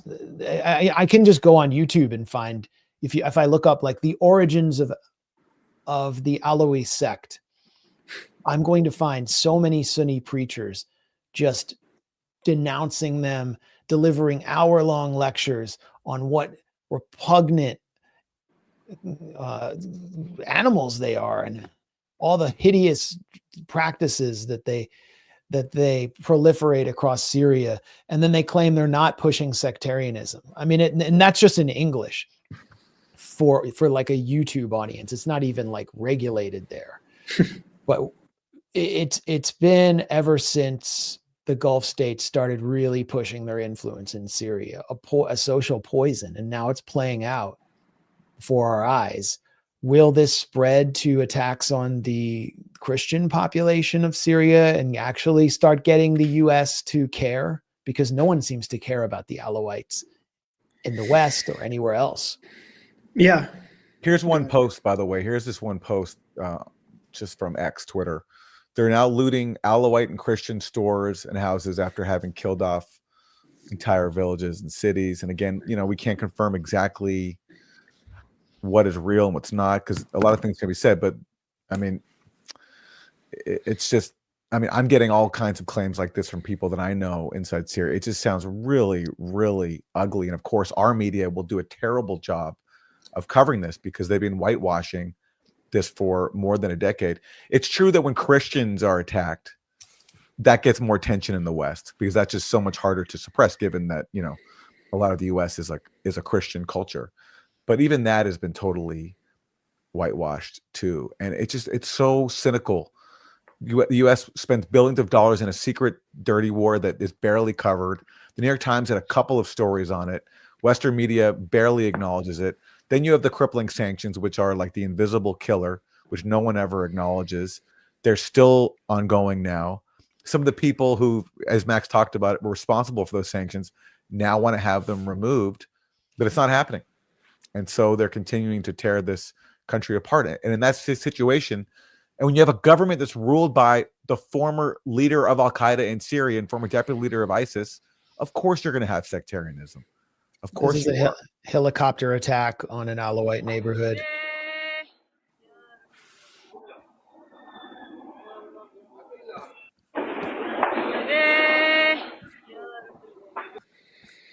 And what did we get, you know, when we would criticize the sectarian nature of the insurgency? Like, what were we called? We were called Islamophobes. Yeah, which is like saying you're an anti-Semite if you're critical of the Jewish supremacist state.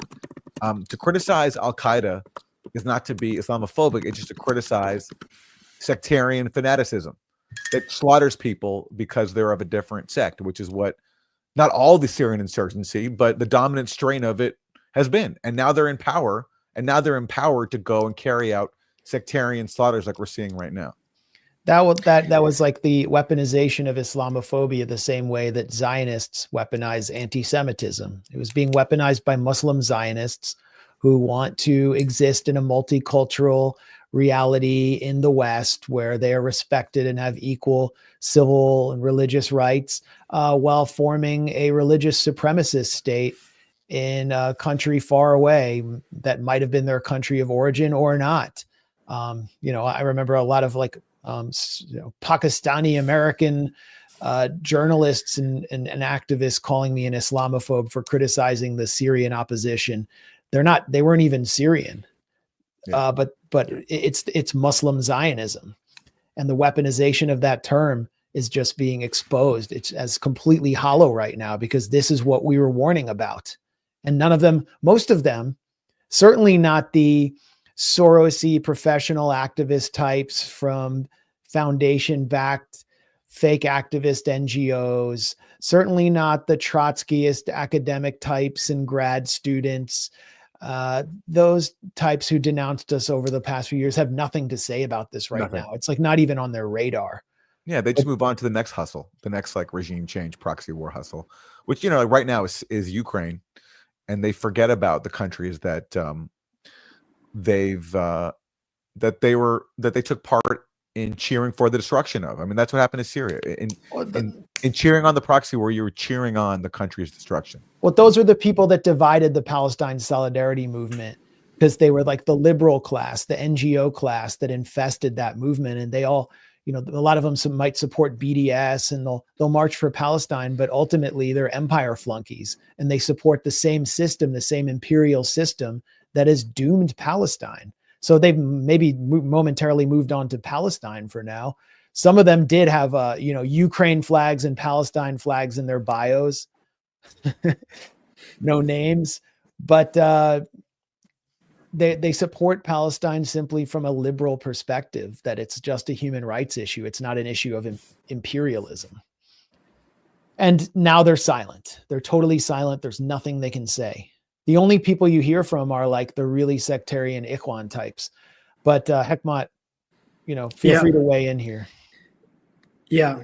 The rhetoric online has become a dead space in the middle with a robust extreme, like fascist Sunni right that I can describe, just out in the open in Arabic, calling for the extermination of minorities, primarily Alawites, and then some in the extreme far left of this spectrum, making some amends, trying to call out the violence, trying to call for, yeah, I recognize that we live under HES, Al-Qaeda rule, but we need to figure out a way for us to build this country together, like living high, head in the sky, not really recognizing the situation. But the overwhelming majority is happening on that robust, almost fascistic approach to Syria, where it's just vilifying their fellow compatriots and seeing them as lesser than, seeing them as pigs, and calling for the purification of their lands, of their towns, their cities, their neighborhoods. Yeah, I wanted to add something. I sent you the aftermath, if you want, in the last link of one of those bombs or barrel bombs or these indiscriminate yeah. Where's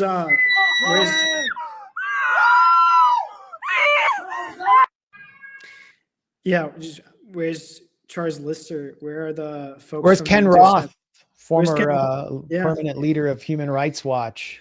This looks indiscriminate to me. Is Clarissa Ward going to rush to the scene and find dismembered bodies or survivors? Where's Clarissa Ward? Yeah. So yeah, that's the situation on the ground right now. There's another clip that I sent you. It's this, again, this almost fascistic interpretation of Islam that is now roaming around the streets of Syria. If you want to play the clip, and I can translate, there's translation in the bio of the clip. But growing up in Syria, whenever I would go to, like, I'll have my basketball practice in Aleppo, or I'll have, I'll go on a hike, or I'll go on a walk with some friends. During the month of Ramadan, I could eat in the streets if I wanted to. I can drink water. Sometimes I'll get some looks, but I wasn't gonna get met with the reaction that you see in this Twitter post that I shared with you, the one labeled Ramadan. Is this it? Yeah, now it's become the norm for some of these HTS jihadis.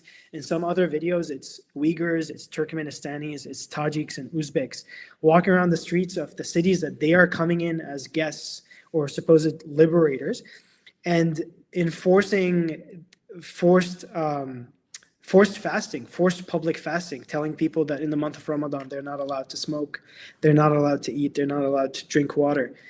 This is just not how the Syrian society existed for the last 70 years of its existence up until this moment. We had a mosaic of different cultures and sects, and people in this pluralistic society lived and coexisted, sometimes. But this is now the norm. Patrols with AK-47s next to your passenger seat, ready to intimidate anyone who's just smoking or eating or drinking in the streets. All right, so go ahead. Let me turn down the volume and you can translate this. Yeah, he's telling him, put down the smoke. He's asking him to be ashamed of himself for smoking and or potentially eating in the streets in the middle of the Ramadan. Yeah, keep watching this video, actually. He comes back for his AK-47 to intimidate this person. The guy who's smoking asks him, the second guy who's smoking asks him, like, are you part of the security forces to tell me to put down my smoke? And then the guy says, yes, I am, and goes back in to reach for his AK-47. So this is the situation on the ground. Added to it, desecration of Christian cemeteries, desecration of Alawite tombs and places of worship, Kurds being mistreated, Druze being mistreated. So it's just outrageously imbecilic of the HES government. If you wanna keep this country, if you want to keep the country that you became the leadership of, from balkanizing, this is just not the way you should run things. This is the opposite of how you should run things if you don't want Israel to show up and allow for a Druze protectorate state to develop in the south, and for the David corridor to protect the Kurds in the south, in the northeast, and for a potential even Alawite state to form under a protectorate of Israelis or Russian protection in the West. So yeah, it's just asinine. Yeah, I mean, you see tons of reports every day about, teachers being fired for wearing makeup, in Idlib for years before Turkey came in and established full control, colorful hijab was not just frowned upon, it was outlawed, effectively outlawed, along with the public playing of music, pop music, and so on. Things brightened up a little when Turkey came in. But now that's being imposed sort of arbitrarily in areas that HTS controls in Syria. It's not something they can really market to the outside world in the much needed campaign to end sanctions. Sanctions really do need to end.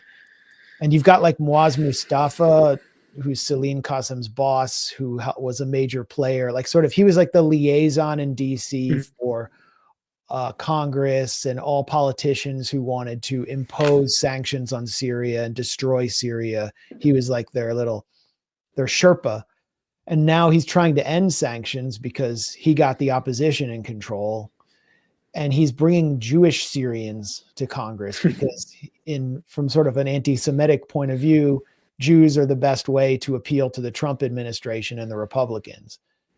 But if you look at the reality on the ground, it's not something that the forces in control in Washington are going to want to reward by rolling back sanctions. It is a disastrous situation.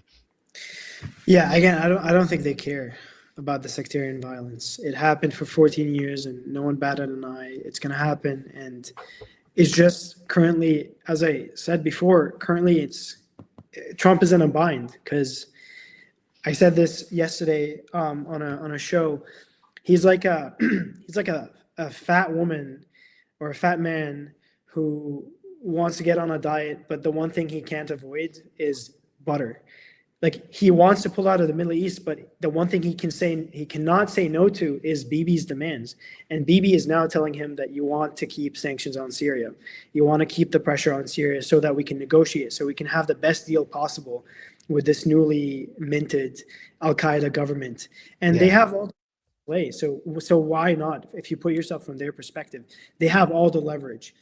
So we're not going to see real sanctions relief. So we saw some to symbolize some potential investors that there could be some change down the line in the future.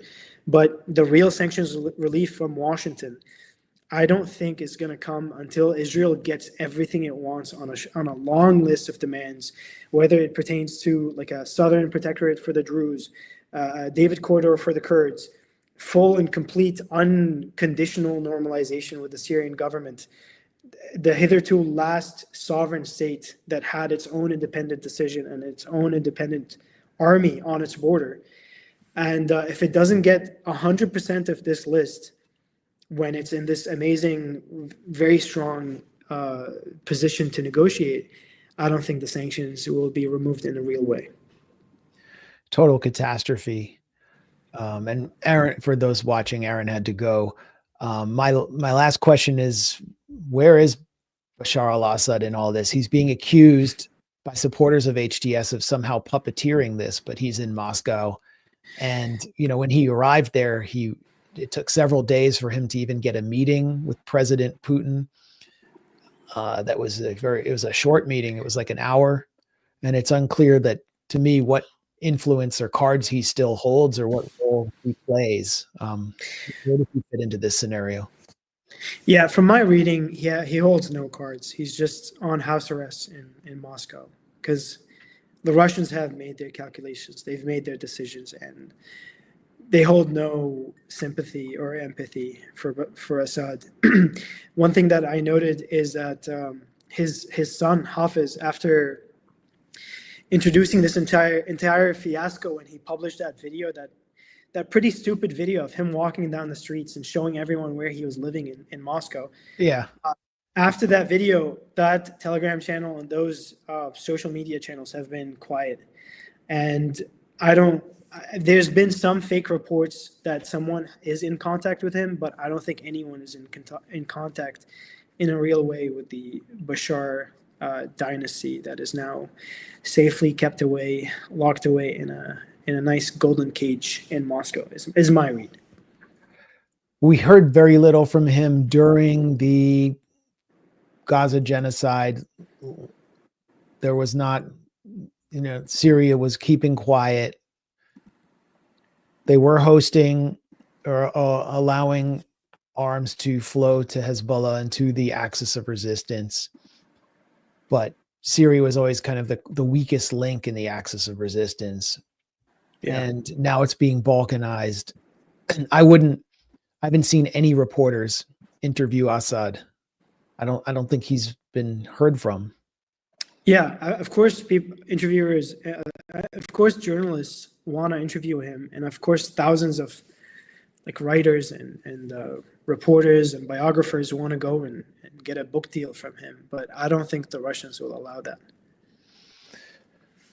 Well, I haven't tried my luck, although I've been called an Assadist for opposing the devious, diabolical process that led to this point for Syria, which was run largely or heavily by my own government. But it just seems like it's not even an issue. This one man is not even an issue anymore.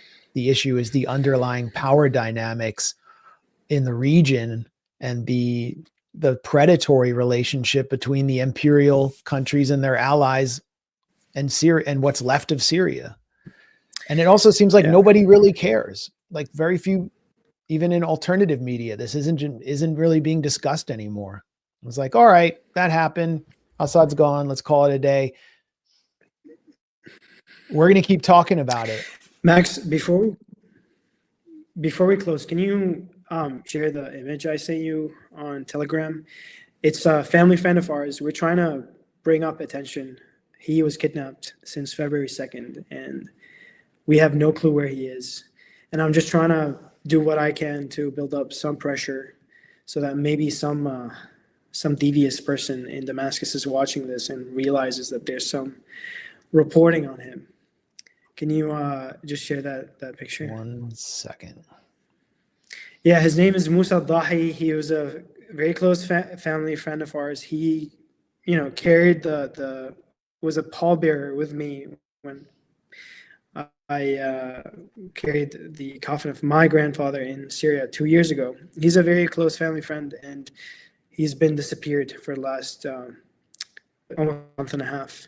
And we were in contact with one potential group that was holding him, an armed militia. We sent them $5,000, and then they just ghosted us. So we don't have any proof of life. We don't have any information. If anyone knows, to get in contact with me on Twitter or on Telegram or something. Yeah, that's all. I'm sorry to hear that. You're not the first friend of mine with ties to Syria who's been dealing with trying to locate family members. One friend of mine had a family member who the extended family thought that they had been in one of the Syrian government's prisons under Assad. Never found her in any of the prisons when they were emptied, and now have concluded that one of Jolani's gangs actually took her. Yeah. That's what so many Syrians are going through. Well, as I said, we're going to continue to cover this.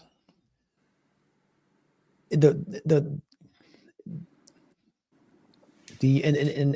world needs to know what's happening, because as Hekmat said, if this were happening to any other group in any other country, maybe not any other country or any other group, but what's taking place right now could have triggered a responsibility to protect operation by the West if the victims were worthy of the West. Months ago.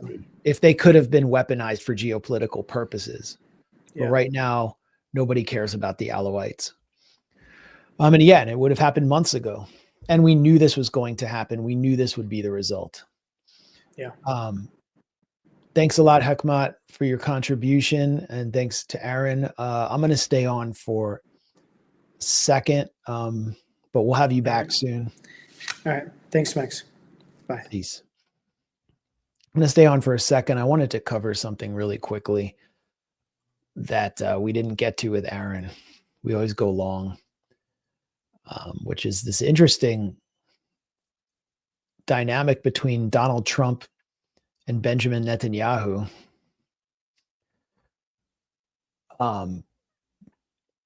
Which I don't know, it could potentially lead, it could generate enough tension to potentially lead to a change in direction on Trump's Gaza policy. This all started with a report in Axios, which was obviously leaked by the Israelis, that Donald Trump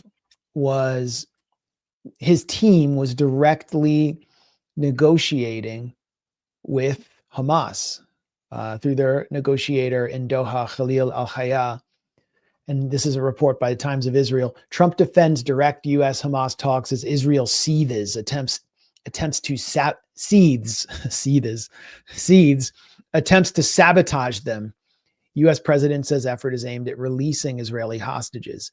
But Witkoff admits U.S. captives are priority and that Trump issued ultimatum after Hamas didn't play ball in meetings. So we heard Donald Trump explode and say all hell is going to break loose if Hamas doesn't do what he wants. That was the result of direct negotiations between Trump's negotiator, someone whose name is Adam Boehler, who worked for an Israeli tech company, incidentally, out of college.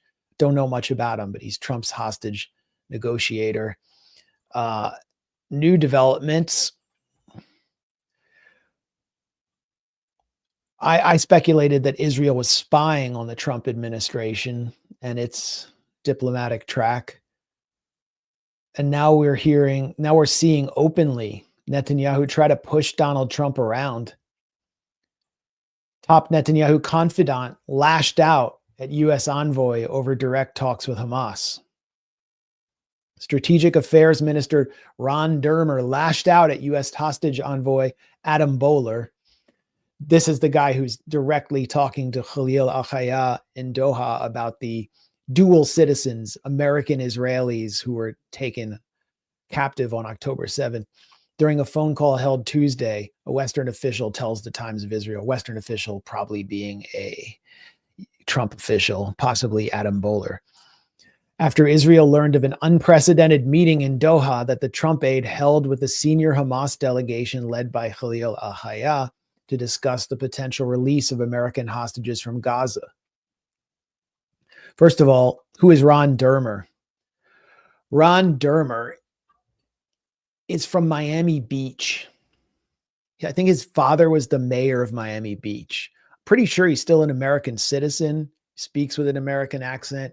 He's been very close to Netanyahu since Netanyahu re-entered power in 2009. He's sort of like his American fixer. In many ways, he's one of his top advisors. And he is bullying and threatening an American administration as an Israeli, even though he's from the US. I mean, this says so much about what's wrong with Zionism and how Zionism has poisoned American politics, because you have a guy who's from America, born in the US, whose family is prominent in American politics, who wouldn't have been able to bully an American president as an American, who just goes and uses his privilege as an American Jew to get Israeli citizenship. And then as the advisor to a prime minister who got a minority of the vote of a country with a population of about 6 million people, can go thug it out against the leader of a country of 350 million people, a global superpower. This is just insane on its face. And how should Trump react to that? Does Trump like being pushed around?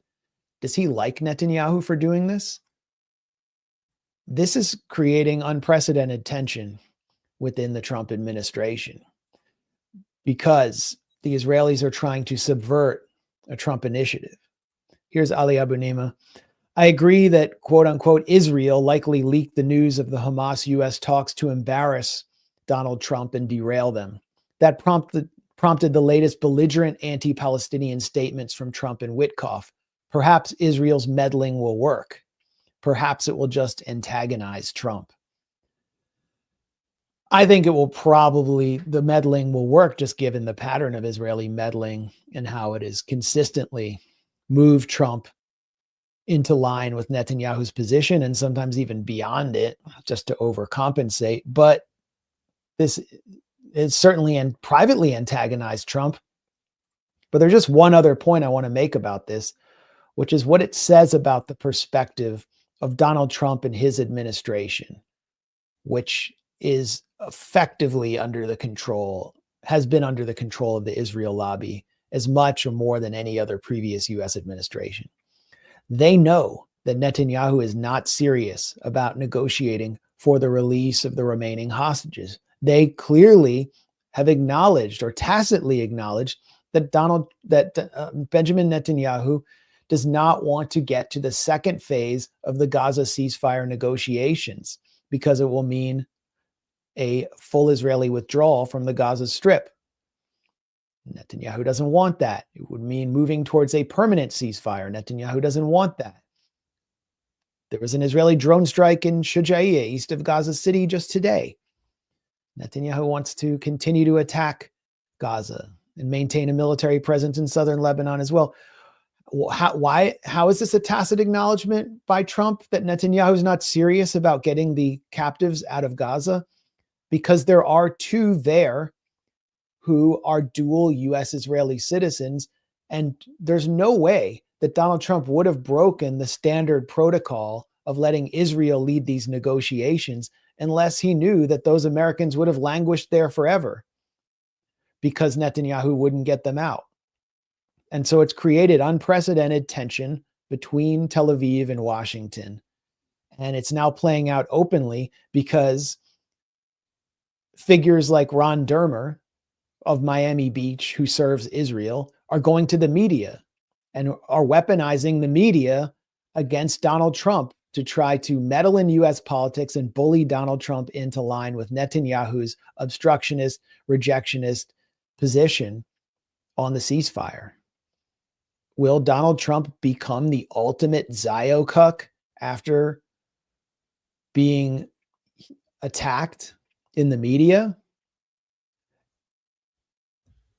We'll just wait and see. We'll see you here next week. We'll have to give it another week to see if Donald Trump will be Zio-cucked as he threatens everyone, threatens Iran. We're going to take military action unless you make a deal. Threatens Hamas. Hell will break out unless you do what we want. And then with Israel, it's radio silence as Israeli officials from the US attack Donald Trump in the media. Anyway, thanks again to Hekmat Abu Khater for joining us, to Aaron Mate, as always, and to all of you who are a part of this stream and who like this stream, who subscribe to us on YouTube because we are algorithmically, brutally suppressed there.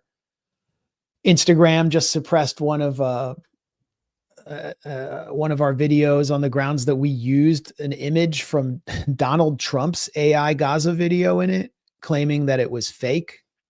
I mean, they're trying to suppress us everywhere. So anything you can do to like or subscribe helps us with the algorithm. And when you subscribe, you get all our content and get told about these streams ahead of time. Definitely subscribe on Rumble as well. We're back on Rockfin, and support us any way you can. Thanks again, and we'll see you all next week. Peace.